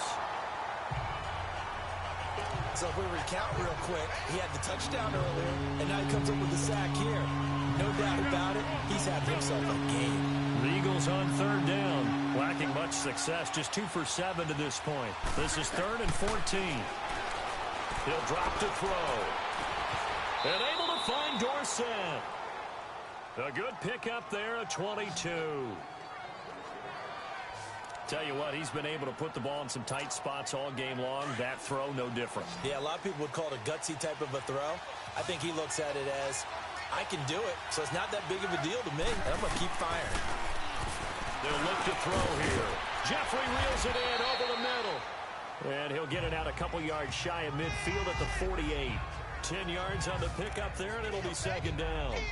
Alshon Jeffrey so dangerous even when a defender's near him. He's got such a big body, ability to run, positions himself well, excellent control, and you're exactly right. Even if people are draped on him, he often comes up with a catch. He really symbolizes what people are looking for in receivers in today's NFL. 3 Hit that yards boy there, hard. good enough to keep the drive moving. He continues to struggle to find a crease to break off a big one and might need to just put that aside and just try and ram his way forward and get what he can. They'll look to throw. And this is Ertz with it, right side. And he gets it inside the 35 and just shy of the 30. He goes for 18 there as the drive will continue. And there's a completion to the tight end. And look at the size of these players nowadays. At that spot, 6'4", 6'5", and up. A lot of guys used to be basketball players, somehow came back to football. And that's really good for the game of football. You're getting better athleticism, great hand-eye coordination, guys who know how to control their bodies when they run their routes. They'll run here with Pumphrey. And he's going to get this one down to the 30.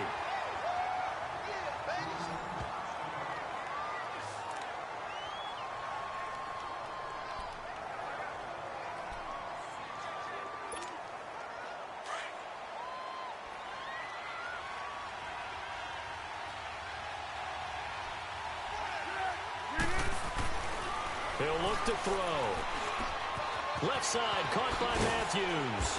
And inside the 20 before he's brought down. They give him 13 yards there on the play and a fresh set of downs. But they picked up a little bit of yardage there, and now, in this situation, should be in no hurry to run a play really fast. Let the clock wind down. On the run, it's Pumphrey. To fuck it up, nigga. And he's able to get this inside the 10 now to the 9.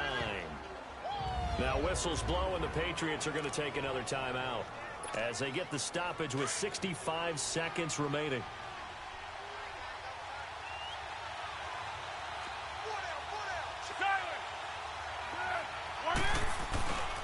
They'll run again with Pumphrey.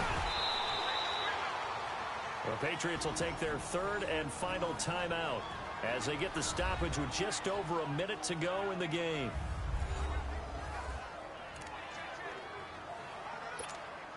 A game-winning field goal would be a chip shot from here. Let's see how they play it on 1st and goal.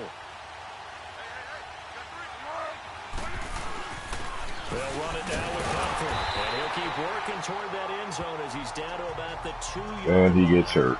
Now we'll get a stoppage here as it appears we've got an Eagle slow to get up. Hate to see this. Week 1 of the season. We'll be back. It's bullshit because they fucking stopped the clock. Bro, EA be on some cheating shit, dog. They'll give it to him up the middle. Your ass in the motherfucking end zone, dog. Stop him at the 1. They're held again, and do we have a goal line stand brewing? It's 3rd and goal. His path became similar to almost running a stretch play, didn't it? Trying to find a crease, anywhere to put his foot in the ground and cut back. It just never materialized. They'll run again with Clement. Get the fuck out of here, man. On the play, and what to do now on 4th and goal.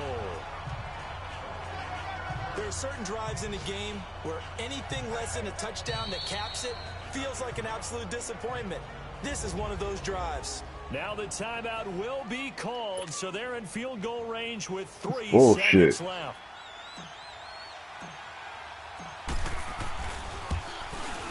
And his kick is right there. It's good, and they have regained the lead. Nah, no face cam today, bro. This first week, this first game that we get to call together, so special every year. Week 1, you have What's the good with you? flyover, the big American flag out there before the game, all the hoopla, just having football back, so special. It is an opening day, opening game. There's just nothing like it because you really build to a crescendo. But the best part for us is that crescendo lasts for a while. Opening game here, an entire season. We get into the playoffs, to the Super Bowl. I was really excited. I could barely sleep last night. I can't imagine. What's good? What's good? What's up? So How you for doing? The Eagles, it wasn't always pretty, but they do eke out the Week 1 victory here by a field goal. And they'll return home next week to take on the New York Giants. Meanwhile, I had like no fucking running game that game. That's ridiculous.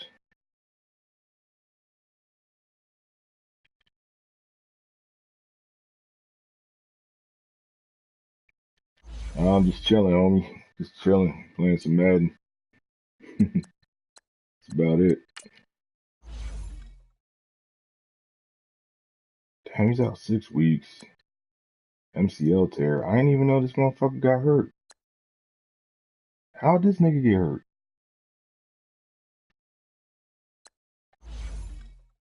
He wasn't even playing in the game.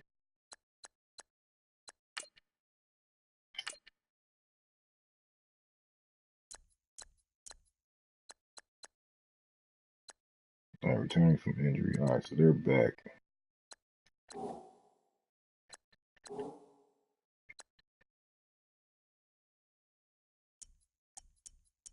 First of all, who is this nigga? That's not the dude I signed. Oh, you know, that's the rookie. All right, so he's actually better than Dayon Buchanan. All right, so he's gonna start. All right, so that's who that is. Who is this nigga? Why is he starting over Malcolm Jenkins? Like, what the fuck?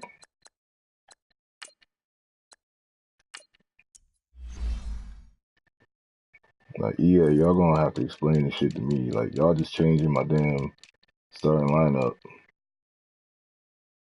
Like, it's fucking ridiculous. How is he starting over Malcolm Jenkins? Like, that's what I want to know. How?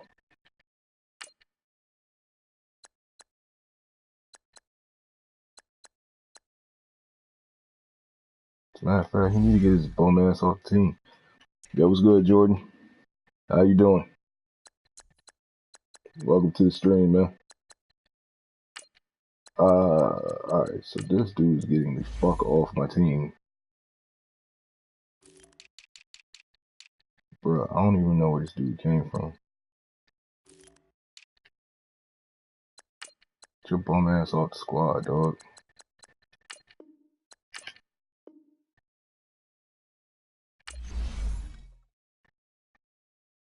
Alright, so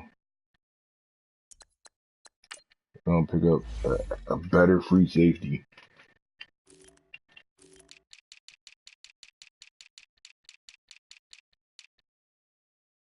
Well, better strong safety, my bad. I know Cyrus Jones was good at Alabama. I don't even know where the fuck he is in the NFL. Like what team. But he better than the other dudes, so I'm gonna just pick up Cyrus Jones. I only got $5 million.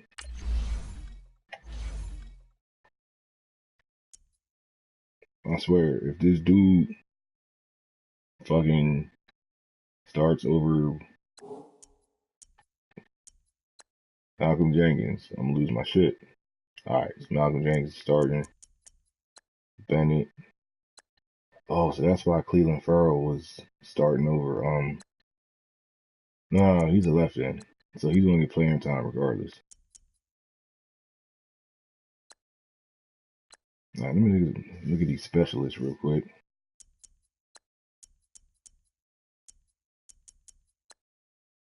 Alright, got Philip Dorsett in the slot. Fucking Pumphrey's hurt.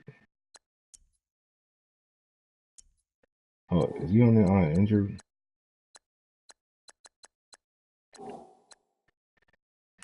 Is he on the injury report? No, he's not. Alright, so he's good. It's just Lane Johnson that's fucking hurt. I'm about to get rid of Lane Johnson because this nigga cannot stay healthy whatsoever. It's fucking ridiculous. Alright, unpopular opinion. I'm gonna start Donnell Pumphrey. Then I'm gonna put Smallwood over him. Now Corey Clemens about to get cut.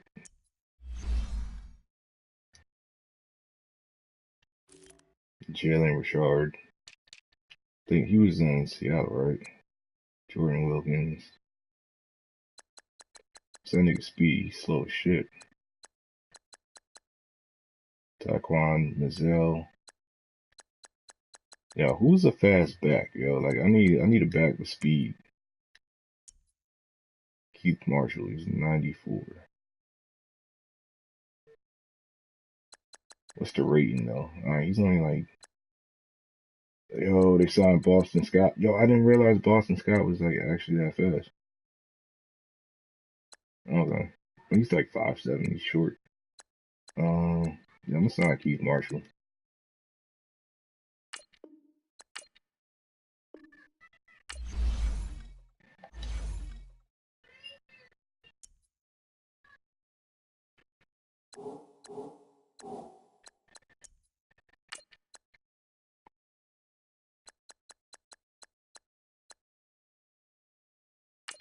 I can't run the ball with you, bro.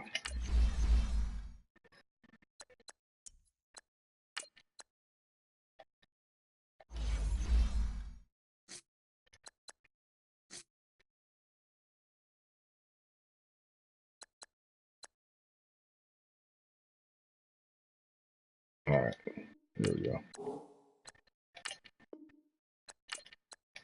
Now let's go beat the shit out of these Giants.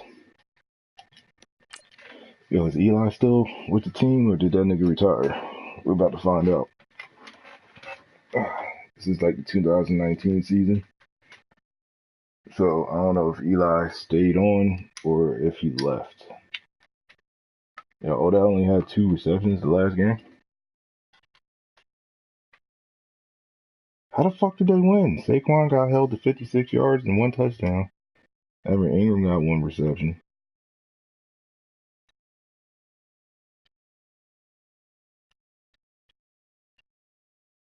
Who did they play? Oh, they played the Redskins. Redskins suck too. Hello again, everybody. It is the coach. You're tuned in to Madden 19 on EA Sports.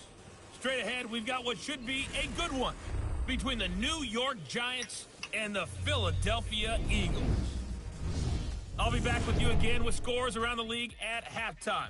But kickoff right around the corner. And standing by to call the action, here are Brandon Gaudin and Charles Davis. All right, Coach, it's the NFL on EA Sports as you take a look there at Lincoln Financial Field in Philadelphia, PA. The scene a few moments ago, here it is. It's unlike any other in sport as both teams made their way out of the tunnel. These folks are fired up as their guys are ready to do battle between the New York Giants and the Philadelphia Eagles. With Charles Davis, I'm Brandon Gaudin. And, Charles, you look at this Eagles team as they interplay here.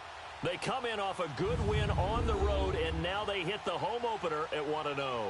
On the other side of the field for the visiting Giants, they come off a good win in the opener on the road, and they get a second road game here. Yeah, the schedule makers didn't really do them any favors, but if they can win here and get to 2-0 on the road, they could be well set up for the rest of the year. Y'all think y'all coming into Philly and getting a road win? Nah, Two teams here, each off to 1-0 starts as this one is underway on EA Sports. And that'll carry over the back line of the end zone for a touchback.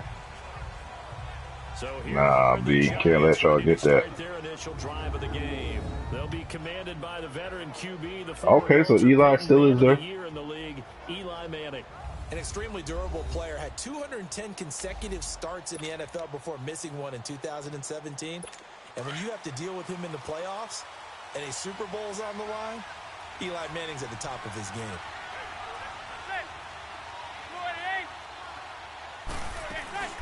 Now Saquon Barkley, a man who played collegiately here in the Keystone State. And he's able to plow forward up to about the 29, just shy of the 30. I call that play a success. A nice inside run sets up a very manageable second down, a very solid gain on that play.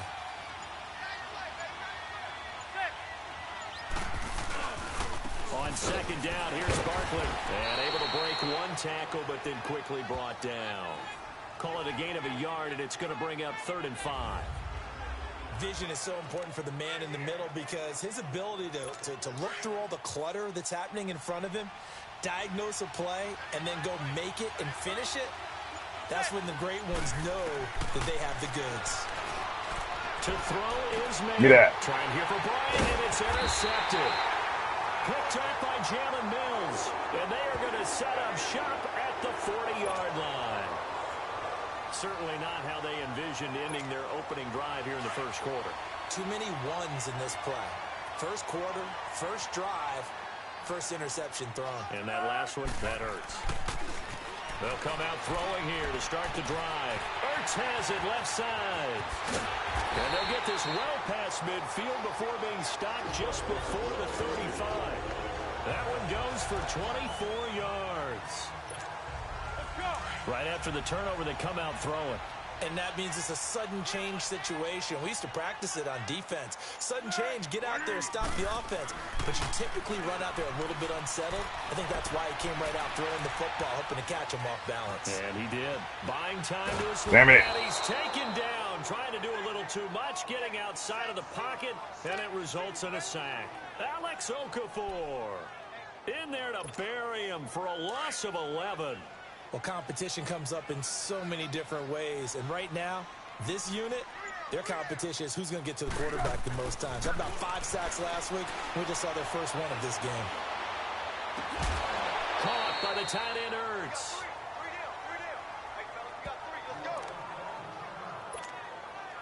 And on 3rd down, a nickel formation here defensively.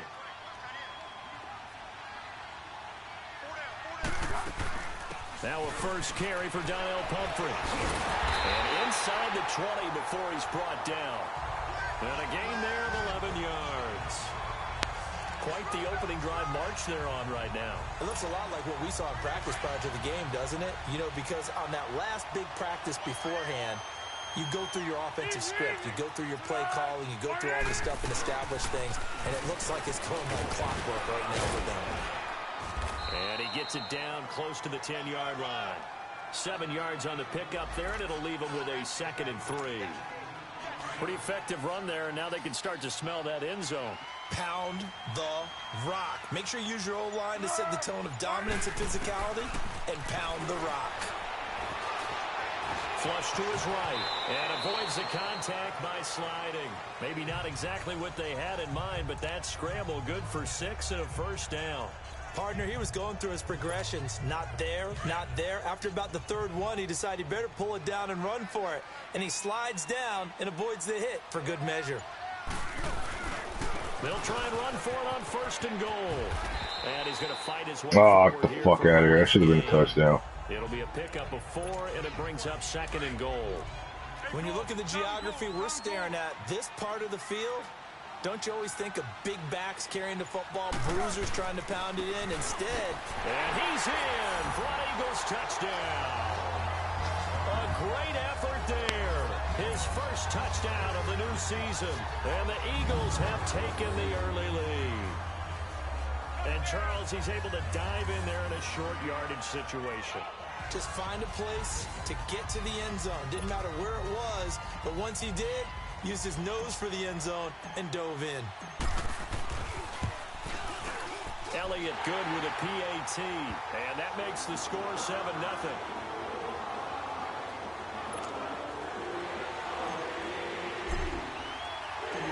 Elliott now to kick this one away.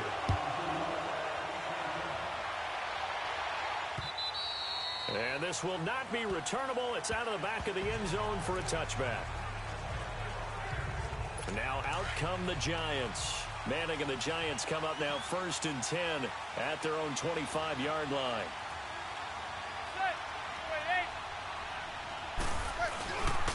They'll start out on the ground. It's Saquon Barkley.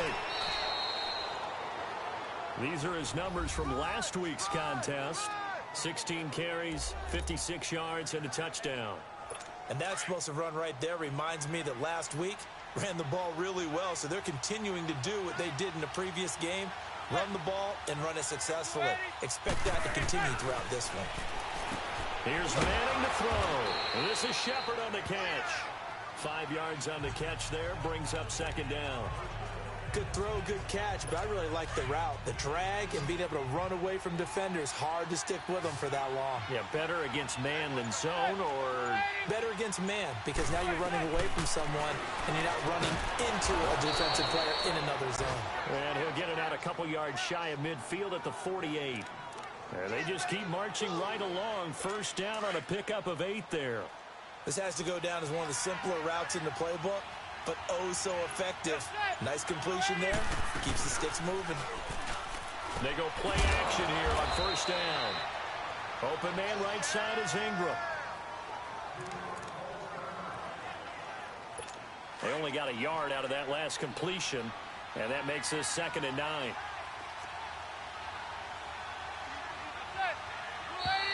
Now some movement before the snap. And we'll hear from our referee for the first time this afternoon. False start, offense. Not easy being a rookie left tackle in this league, and there they got him for the penalty. Not easy at all. Think about what you're dealing with every game you play. Ostensibly, the best pass rusher is over you on every snap. I'd be a little jumpy myself. After the penalty, they go with Barkley. And they went the wrong way there. Losing yardage back at the 43-yard line.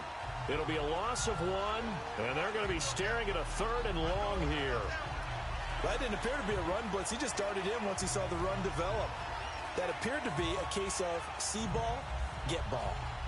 And the Eagles will go with an extra DB here as they prepare for a stop on 3rd. Thinking pass all the way. Play action. Manning. He completes it to Bryant. Damn it. He's got this to the 30 before being taken down. A gain of 26 on the 3rd down conversion. Well, this is how you shake the thoughts of that interception on the last drive. You come out and start this one 4 for 4. And watching him throw it around with that type of confidence reminds me of a guy I played with way back when who told me, I don't care if I throw 10 interceptions in a row.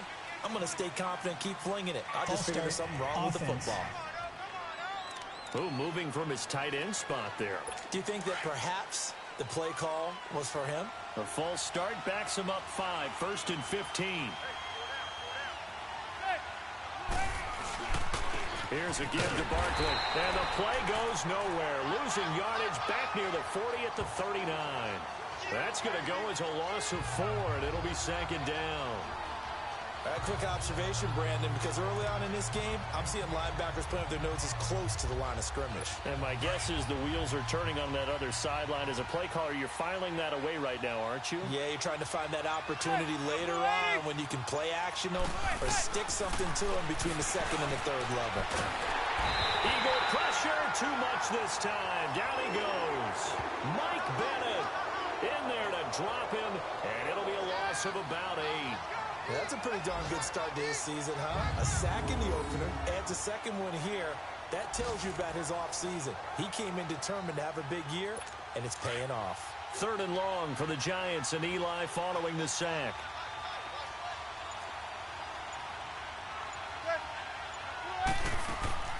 From the gun, it's Manning.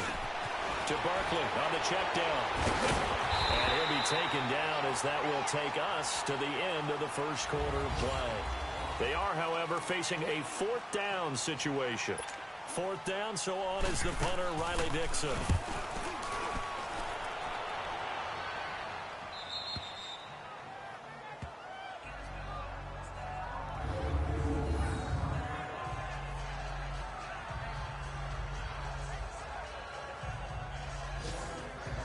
Philadelphia getting set to take the field.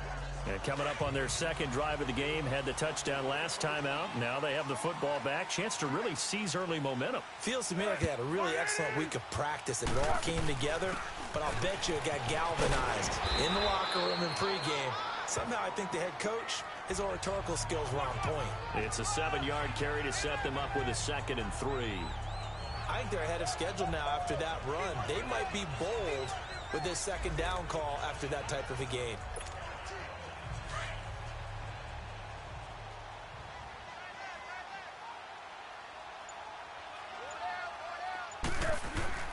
They're going to look to throw. Fuck. With a double coverage, and it's intercepted. Picked off by Morris Claiborne. Fuck. And he is going to My bring fault. this back inside the 20 to the 18-yard line. Matthews, the intended target. Thought he was going to throw the ball over the fucking DB. Beautifully, already in the red zone. And you can hear it all the way up here. Oski, everyone turned to block, find a spot, and now they're set up inside the red zone for their offense. Manning going to throw. I tell you, Brandon, this defense is playing with some confidence. Haven't allowed a point yet. Flying to the football. I'm telling you, it's almost 11 to the ball on every snap. Another nice job there to force an incompletion. It's Barkley on the counter. And that play going absolutely nowhere as he's belted before he could get out of the backfield. Now we'll get a stoppage here as it appears we've got an Eagle slow to get up. While the trainers take a look, we'll step aside. The chance of wasting this great starting field position, a real threat. This is 3rd and long. Throwing is Manning on 3rd down. He dumps it off to Barkley. Fuck. And he's brought down. I thought that was a touchdown. On 3rd down, and that sets up a 1st and goal. I feel like Eli Manning has just gone from downfield bomber to a guy who can complete everything. He can hit him underneath now, can't he? Yeah, we just saw that there with that pass completion. The maturity of a veteran taken with the defensive given.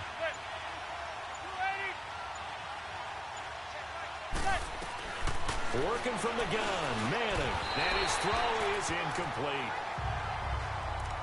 Went with a dime look on defense. 2 extra defensive backs on the field and covered up essentially every blade of grass. That allowed them to disrupt the play. They come out here in the eye. He'll get it up the middle. And he is not going to get in as the big bodies stop him at the 1. Now we've got a Giant player here slow to get up after that last play. While the training staff works on him, we'll step aside and be right back. This Eagle defense, they won't give in without a fight. This is 3rd and goal.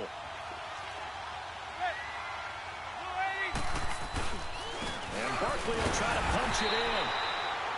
No gain on the play, and what to do now on 4th and goal. Now this feels like old school football because this has turned into a good old-fashioned goal line stand. So on offense, what do you do now? Do you decide to run it or throw it if you go for it on 4th down? And Rosas puts this one through. And they are on the board, but still trailing. It's 7-3. So 3 drives now for this offense, and that field goal gives them their first 3 points. So if you're an offensive coordinator and you're averaging a point a drive, you're in the wrong line of work, aren't you? You got to find a way to unlock the key to these defenses and put some big points on the board.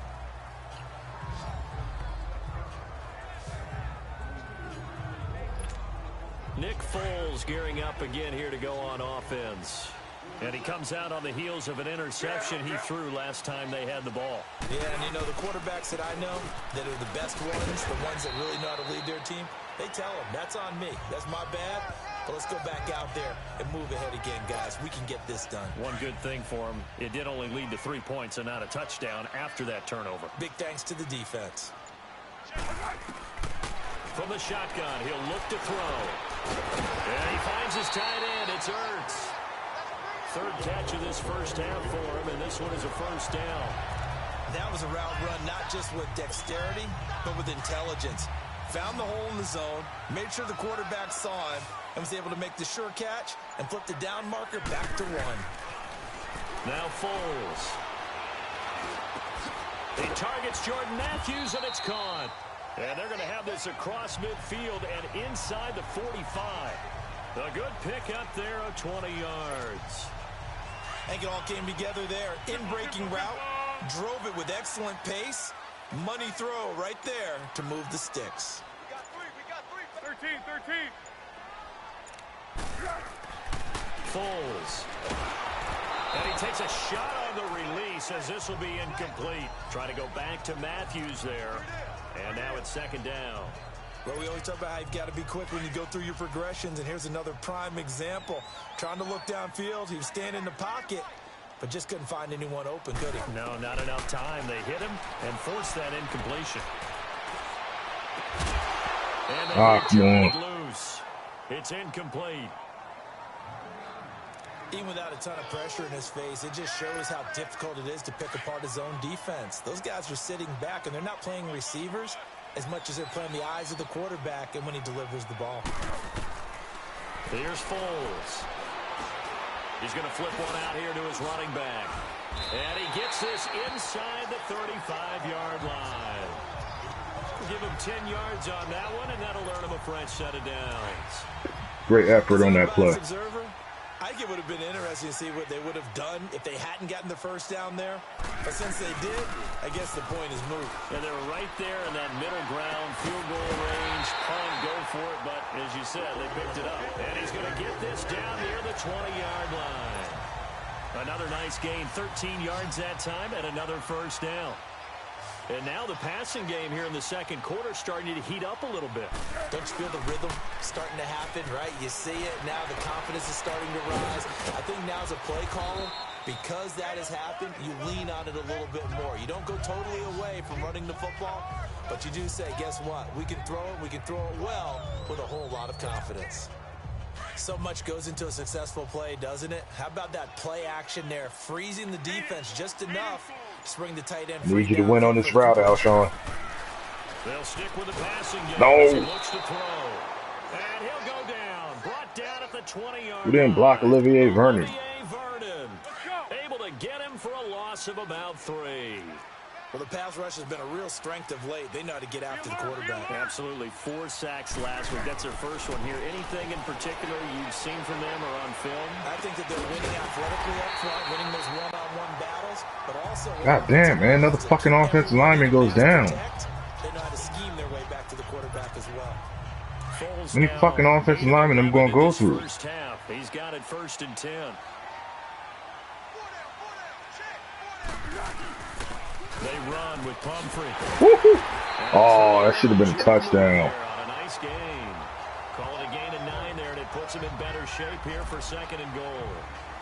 Well, it's been the air game that's taken them down on this drive before they finally turned around and handed it off on the last play. And now they're looking for the big boys to get him in the end zone. Couldn't do it there. It'll be interesting to see. Offensive lines had to pass block a lot on this drive. Will they be able to revert and fire out and create some space in the run game? Being chased out left.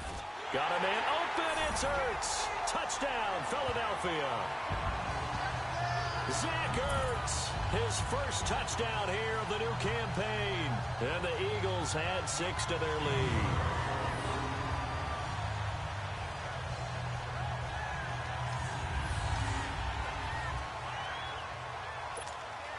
Elliott now to add the extra point. Elliott good on the extra point, and that pushes the lead up to 11. So that drive, 12 plays in length. The result, Philadelphia in the end zone.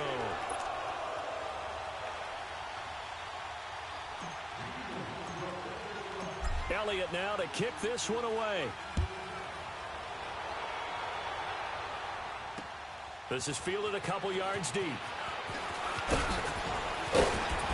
And it's a pretty good return here as he'll get it up to the 29-yard line.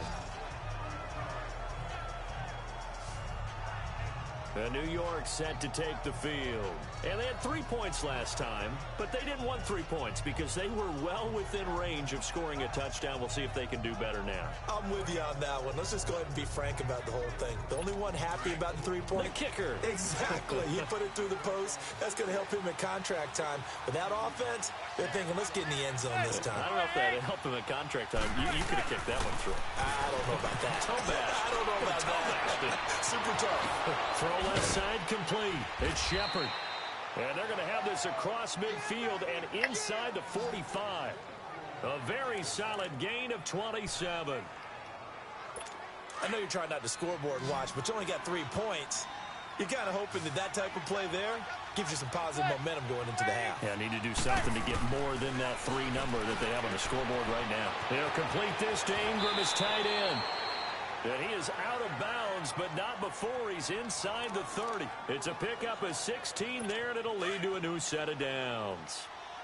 His position, and he's listed as a tight end, but he certainly doesn't run like one, and that's what we're seeing more and more coming into the league. Those guys who can run, make plays after the catch, and gain that additional yardage. And using that speed there to turn it into a pretty nice little gain. And inside the 20 before he's brought down. This offense finding its legs now. Here's another 1st and 10.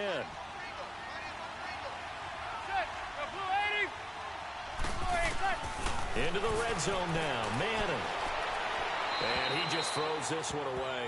Smart decision here this close to the end zone. Fletcher Cox coming. Second down.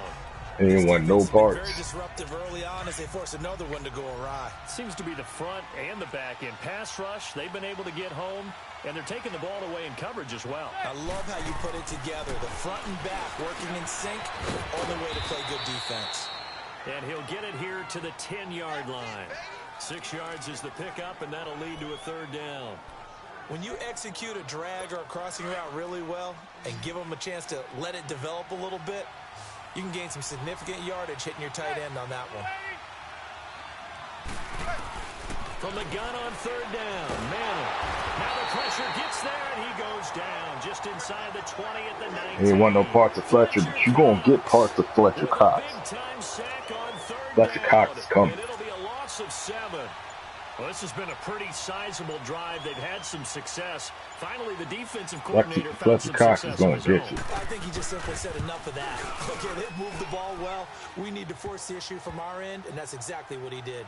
Fletcher Cox is So coming. 3 points here. They're Fletcher still down, Cox but they is put coming. somewhat of a dent into that lead going into the break. Anything helps when you're trying to chip away at a lead, but they do know that they're going to need a little bit better effort in the second half. This will be taken to the back of the end zone. And the decision to bring it out will cost him about 5 yards as he'll get this only back to the 20.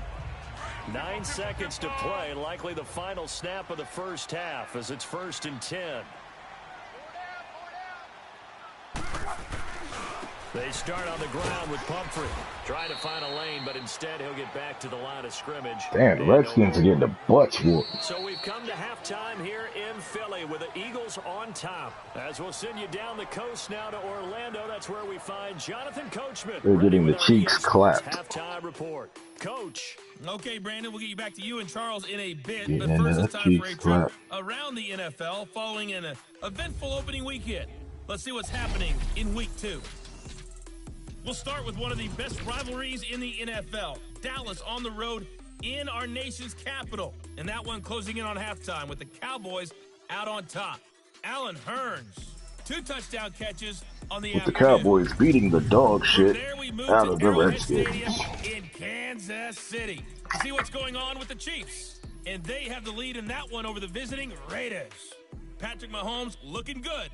2 touchdown passes. There it Lastly, is. let's get out to Jacksonville.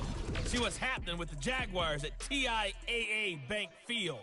And for the moment, they find themselves The fuck is trailing the TIAA? visiting Carolina Panthers. DJ Moore, a touchdown reception. Meanwhile, in our game, it's been a back-and-forth first half. Who can put it together in the second half? For the answer. There you have it. Halftime quickly over. Third quarter, here we go. So the Eagles with the lead, and they're going to get this football first as the third quarter gets underway. That's fielded in the end zone. And he'll take it up past the 25 to the 26-yard line.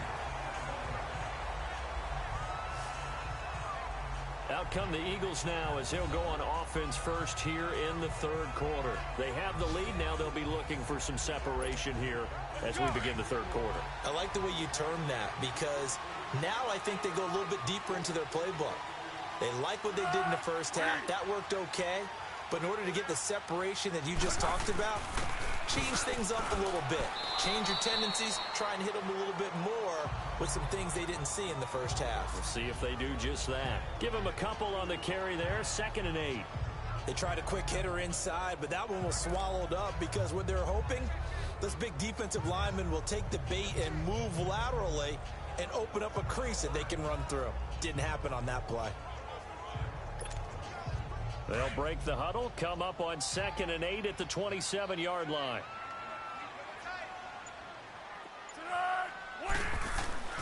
They'll look to throw. And incomplete there. A nice hit. Jars the ball free and brings up 3rd down. We've seen good cover skills on display throughout this game, really from both teams. And there's another nice example there of them making it difficult to complete a pass. Off the play fake, he'll look to throw. And he hits his man, Matthews. And he gets this one just shy of the 40. They'll mark him down at the 39. A nice pickup there of 11 yards, and it'll move the sticks. Fired that one in there, able to make connection on a nice in route. With those faster passes when they're going that fast, any hesitation as a quarterback that the deflection, if you miss, might be bigger and lead to an interception? Yeah, and the deflection works both ways. Maybe a defender gets a hand in the way and it pops in the air. And sometimes you throw it so hard your receiver can't handle it, and he pops it up in the air for the defenders to grab as well. But a moot point there as they were able to connect. It's a lot of contact going on there, and in the end, unable to keep 2 hands on the football and bring it into his body. Everything looked pretty good until the finish. They'll try and set up the screen. It's complete. And he'll lose yardage on the play back at the 37-yard line. Time to give a little credit here. That was an excellent read by the guys on the defensive side of the ball. Oh, you're crediting your defense. Got to credit them on that one because they tried to fool him, right? Tried to trick him. Ran a screen, and they went to it and smothered it for a loss of yardage. And he connects with Ertz.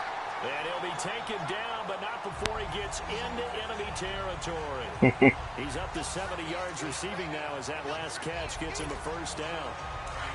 There's a completion to the tight end, and I think that we're looking at something out of central casting, frankly. Absolutely. I mean, size, the hands. Speed, I mean, can flat out run. You put that whole package together, you light up the eyes of an offensive coordinator, don't you?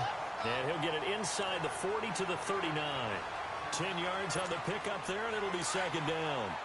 Great changeup there on the route and got that inside release, made it a successful pitch and catch. Well, the first thing you want to do is have him thinking that you're going outside, make a move in that direction. Then you really don't run the route against the whole body of the defender. You run against a half of him, and the inside half, and he took it right across his face, got inside, and won that route in a big way. But sometimes you just have to take things into your own hands, don't you? I mean, the offense is really struggling in this game. They're the ones keeping things going. They have to continue to play at that level. They'll run it now out of the gun. And he's going to get this inside the 30. Now we'll get a stoppage here as it appears we've got an Eagle slow to get up. We'll check on his status when we get back.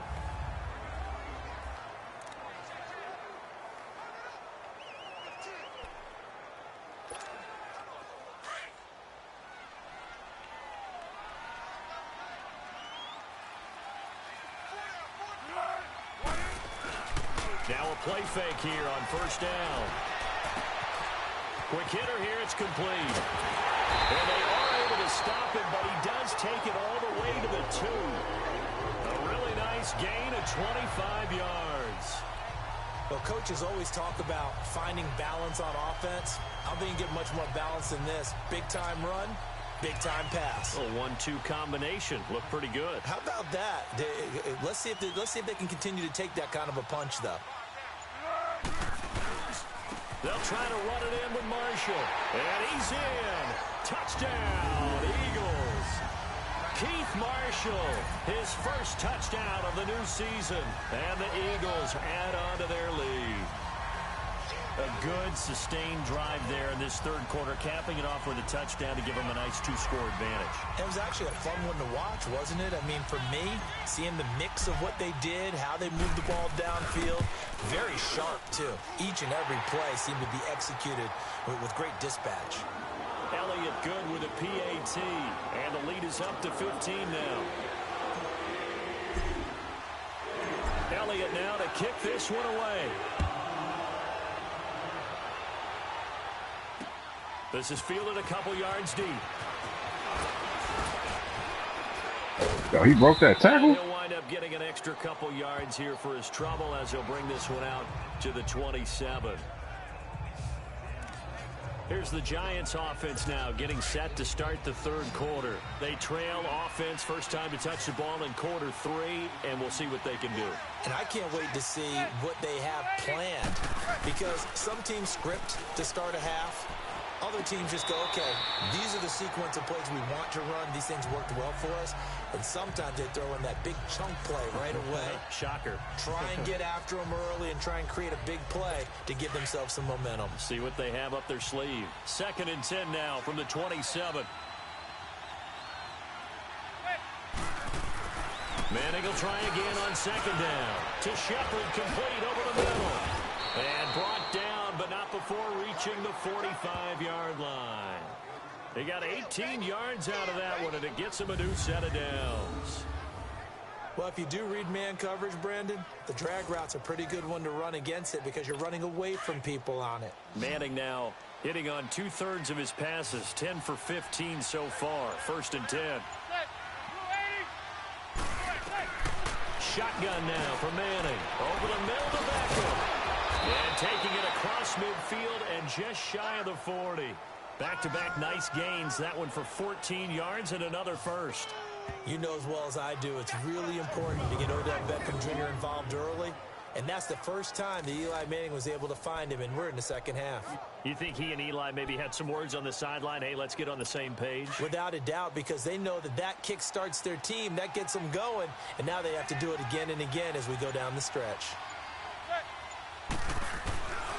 A first carry for the Clemson man, Wayne Gallman. There he goes inside the 40. Touchdown, Giants. A great play there. His 2nd touchdown on the season. And the Giants are able to draw a bit closer. Good start to the season for him. He had the touchdown last week in the opener and a 2nd one in week 2 now. How about the pace he's already established, right? Not sure he can keep it up for an entire season, but don't burst the bubble because he thinks that he can. Do guys go into a season with a goal for touchdown scored or yardage? What do you think? I think every single one of the guys who's going to touch the football, they all have those types of goals. They all have those types of thoughts. And then they just have to see how the season unfolds if they can stay with it. Unfolding so far so good for him. And he'll get it up past the 20 to the 22-yard line.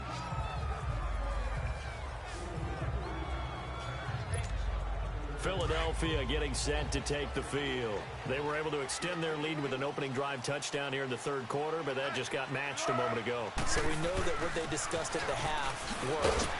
Now, what are the counters to that, right? You don't just run the same things over and over. Some do, but many will also show something and then come back with something else to keep the defense off balance. Partner, I think from our experience together, we have learned that most offensive coordinators are going to tell you, if I'm going to run the football on first down, I've got to get at least 4 yards. They got 5 here. They've got to feel pretty good about that one. Now a shotgun snap as they'll look to throw. Caught on the right side by Dorsett. And he's able to get out to the 32, brought down there. That catch good for 5. It's third down. One thing you're hoping for when you run drag routes, you're able to hit a receiver in stride, and he can pick up a lot of yardage after the catch. But in this situation, the defense was effective, able to stop him before he could get a good head of steam going. And he's able to get this down deep on the Giants side of the field. A big play there for the Eagles on third down. 57 yards on the ground. And a guy that can change the game shows you a glimpse of it right there, taking the ball down inside the red zone. It just tells you how tough it is for a defense. You just hold on all game and essentially hold your breath. Will they break a big one on us at any point during the game? It just happened right there. They're trying to show that they can run the ball and protect this lead. Give it to the backs, play a little bit of keep away, don't you think? And that's probably a good philosophy at this point, going to make that defense stand up and stop them. Now they'll throw here out of the gun. And Matthews has got it. Touchdown, Philadelphia. Jordan Matthews, his first touchdown here of the new campaign. And all about timing there on that short slant, Charles. Exactly right. That was timed up so well. The route, the throw, touchdown. Elliott good on the extra point, and the lead is up to 15 now. Elliott now to kick this one away. This is fielded a couple yards deep. And he'll take this up past the 20 and down at the 22-yard line. Here's the Giant offense now making their way back out onto the field. I guess they have to feel a little gratified to at least get on the board last time, but still work to do. No doubt about it. I wonder now if they're going to try to increase the urgency a little bit, maybe pump up the pace, maybe go 2-minute. Who knows? Let's see what they decide to do. Manning and the Giants come up now 1st and 10 at their own 22. From the gun, Manning, and Bryant's got it over the middle. Fuck. He's at the 50, the 30. Damn, that was a perfect defense for that shit. And all the way in. Touchdown, New York. Martavis Bryant, his first touchdown of the new season. And the Giants are able to cut into this lead.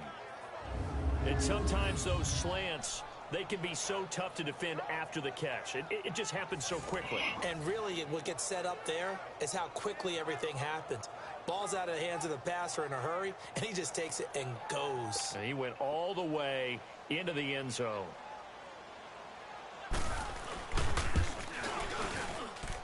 PAT up and good by Rosas. And that will shave one more off this lead.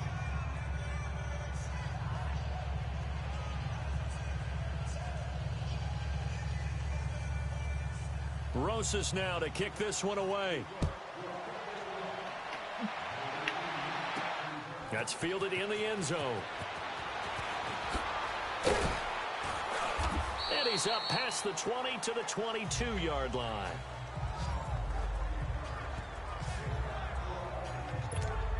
Here comes Eagle offense now as they get set to take over here. And now last drive so successful with the ground game, ending in a touchdown. Do you stick with that formula?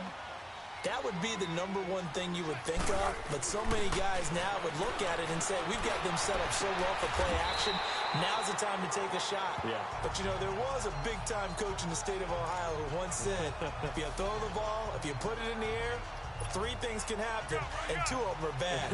He would have kept it on the ground.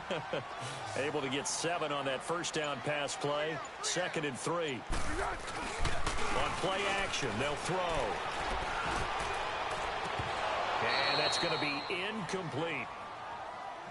The positioning here is key. As a defensive back, you're taught 99% of the time, make a play on the football. But in this case, making a play on the man was all the difference. That's what forced the incompletion. They'll run it now out of the gun. And he went nowhere. He'll lose yardage back to the 29. That'll make it 4th down after a loss of 1. Oftentimes when a guy has a game like this, he's going to take his offensive line out to dinner afterwards. But after a play like that, he may tell him, instead of getting the steaks, guys, we're going to have to go for the hot dogs. And he slips up past the 45 before being tackled. 4th down, no problem. 19 yards that time, and now it's 1st and 10. I remember in pregame when we were talking to him on the field, and he took his gloves off and showed us his fingers. A few misshapen ones. And welcome back. We are in the city of brotherly love, Philadelphia. It's the Eagles in possession of the football and leading this one as we get ready to start the final quarter. They'll look to throw now on 1st down. Escaping the pressure right. Finding his safety valve here. That's complete. And he'll get it out to midfield. Let's see. Yeah, they'll spot it right at midfield at the 50. Everyone's got to be able to catch the football. Doesn't matter what position you play, but if you're on offense, be aware a ball may come your way. From the midfield stripe, they'll look to throw. Hurts over the middle. And he'll be brought down at the 45-yard line. That catch good for 5. It's 3rd down.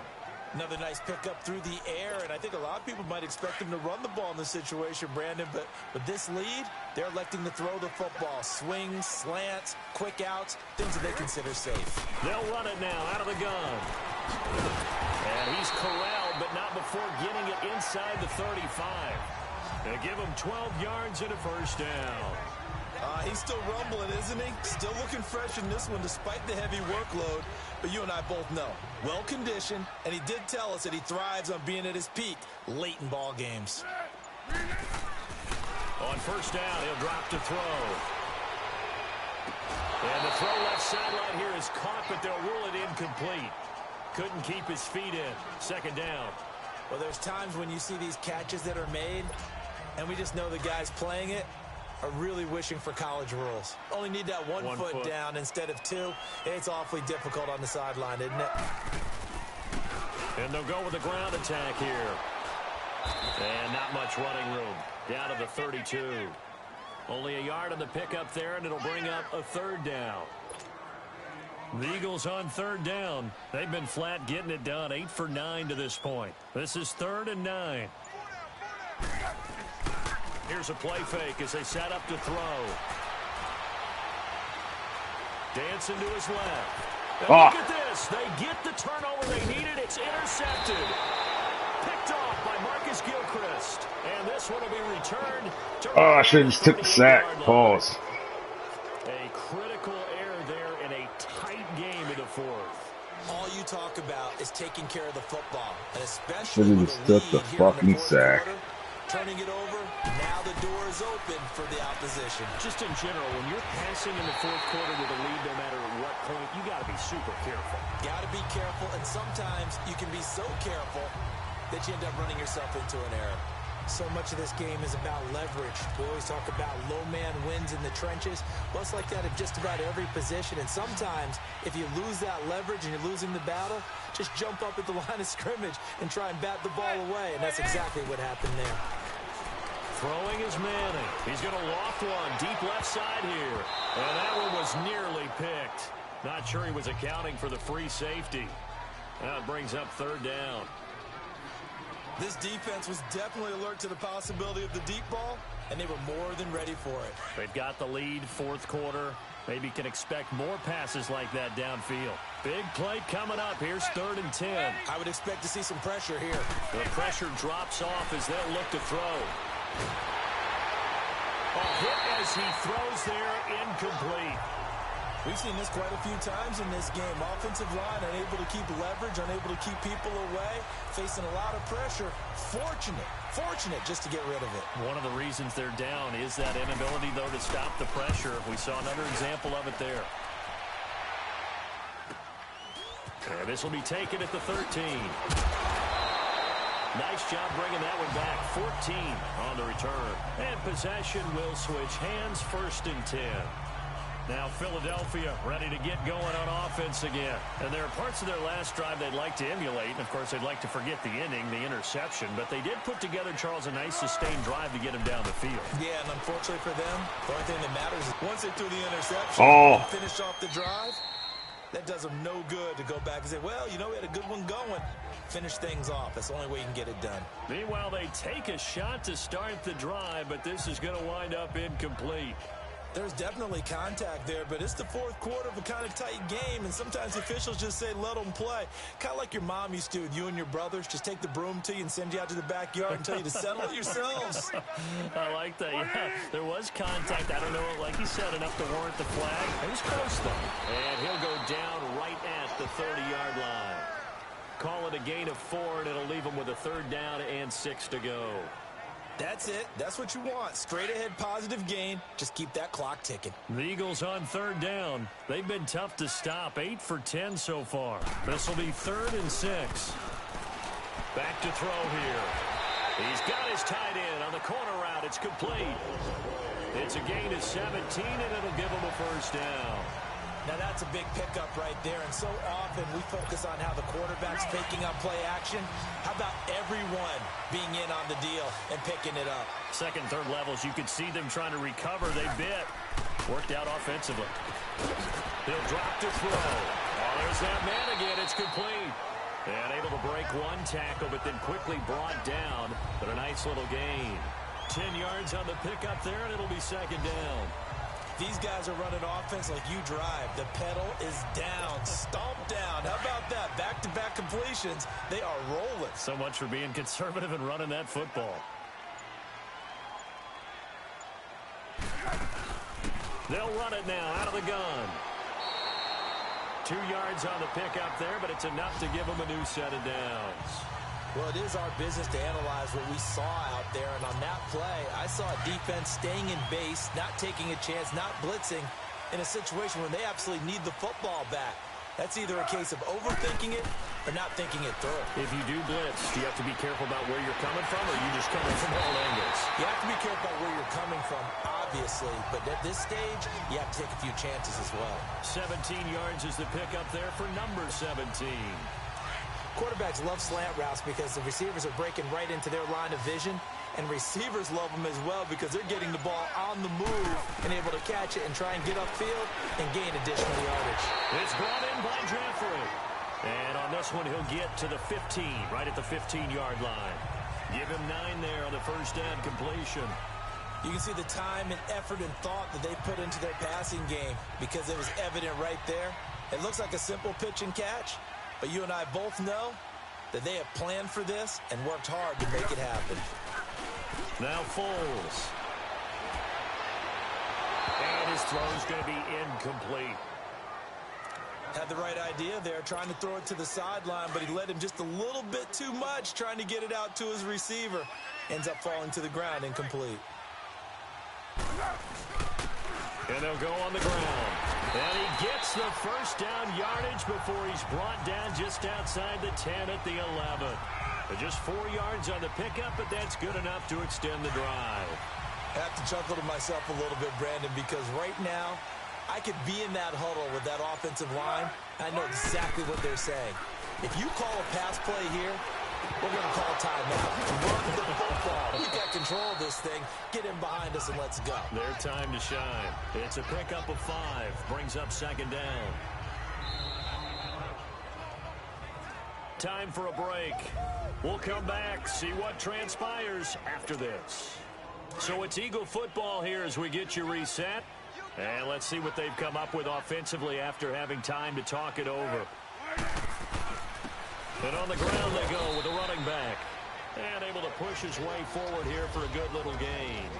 And now we'll see a timeout used on defense as they stop it right out of the break with 1:57 to go in the ballgame. Now this is a big third down, and you'd have to think we'd see a timeout right away if they can't stop him here. Foles. And he'll take it into the end zone for an Eagles touchdown. Dallas Goedert, his first touchdown here of the new campaign. And the Eagles add on to their lead. Looking like they're well on their way to a 2-0 start. All smiles right now on that sideline, isn't it? As well there should be. It's hard to win a game in the NFL. We hear it all the time. We know that it's difficult. But guess who's smiling? But inside is thinking 24-hour rule because we're going to have to play again next week. Boss man. Oh, without a doubt. The head coach, he wants them to feel good, but at the same time, find a way to keep improving. Elliott good with a PAT. And the lead is up to 15 now. Elliott now to kick this one away.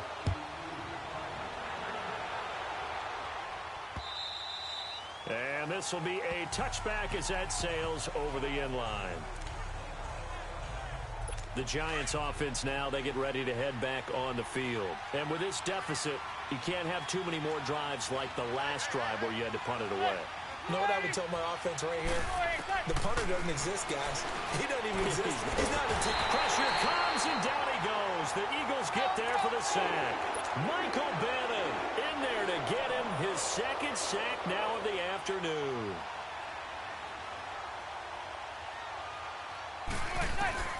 Manning to throw on second down. Under pressure again, and down he goes again. And now maybe they want some extra time to talk about this third and long play as we'll get a timeout. As they'll get it with just over 90 seconds to go in the ball game.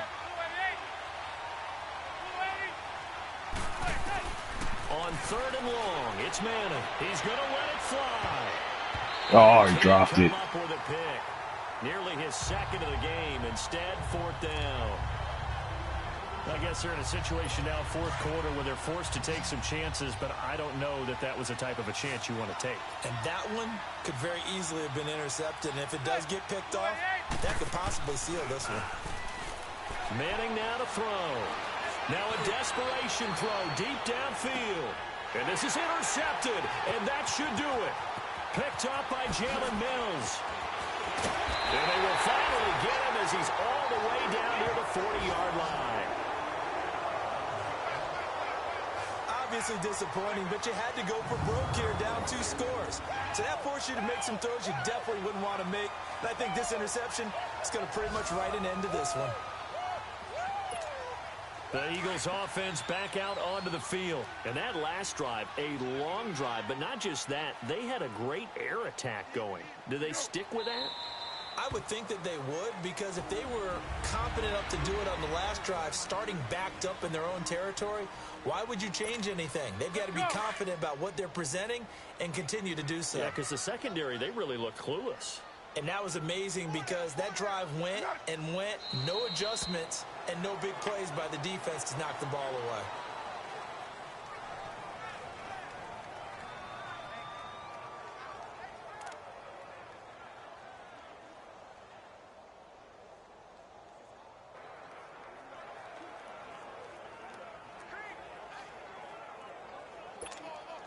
So time to start going in the other direction as they come up now third and long.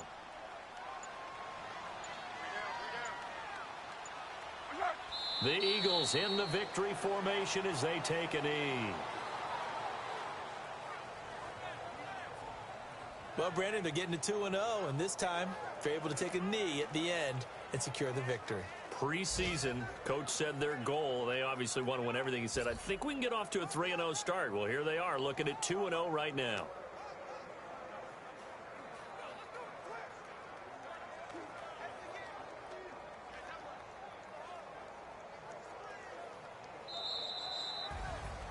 Well, I know at points in this when you wanted to close your eyes because of all the points that were being put on the scoreboard. You're a defensive guy, but it was a fun little track meet, wasn't it? It was, and you know the people really enjoyed this game? They're the ones that like going to batting practice at the Major League Baseball parks, right? Seeing the 14-11 game, that sort of deal. That's right up their alley with what we saw in this one. So for Philadelphia, it's a win here in their home opener as they move to 2-0. And they'll have another home date next week as the Miami Dolphins come to town. Meanwhile, for the Giants, they'll fall to 1-1. And they'll be back home next week for a date with the Washington Redskins. Thanks for tuning in, everybody. Alongside Charles Davis, we thank our entire crew. I'm Brandon Gaudin. This is the NFL on EA Sports.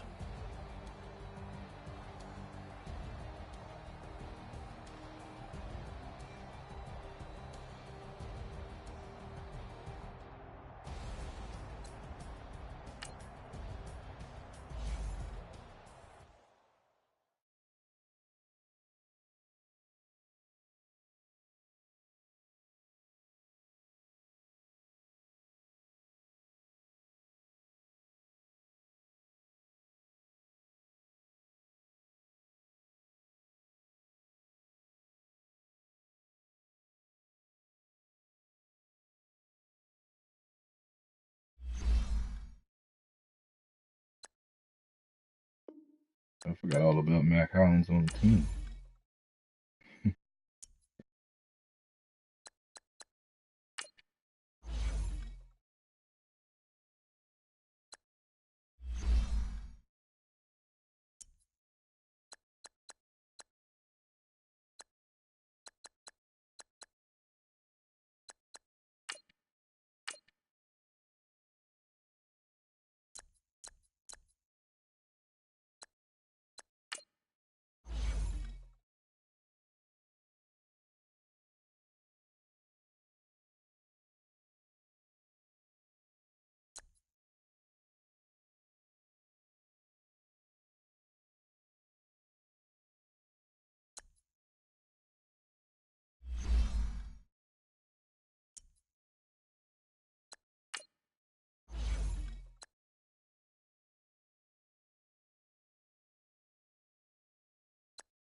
Oh, these niggas tied.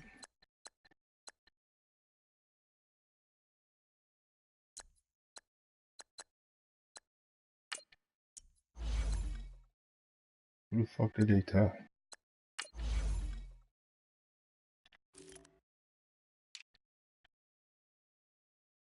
The Colts.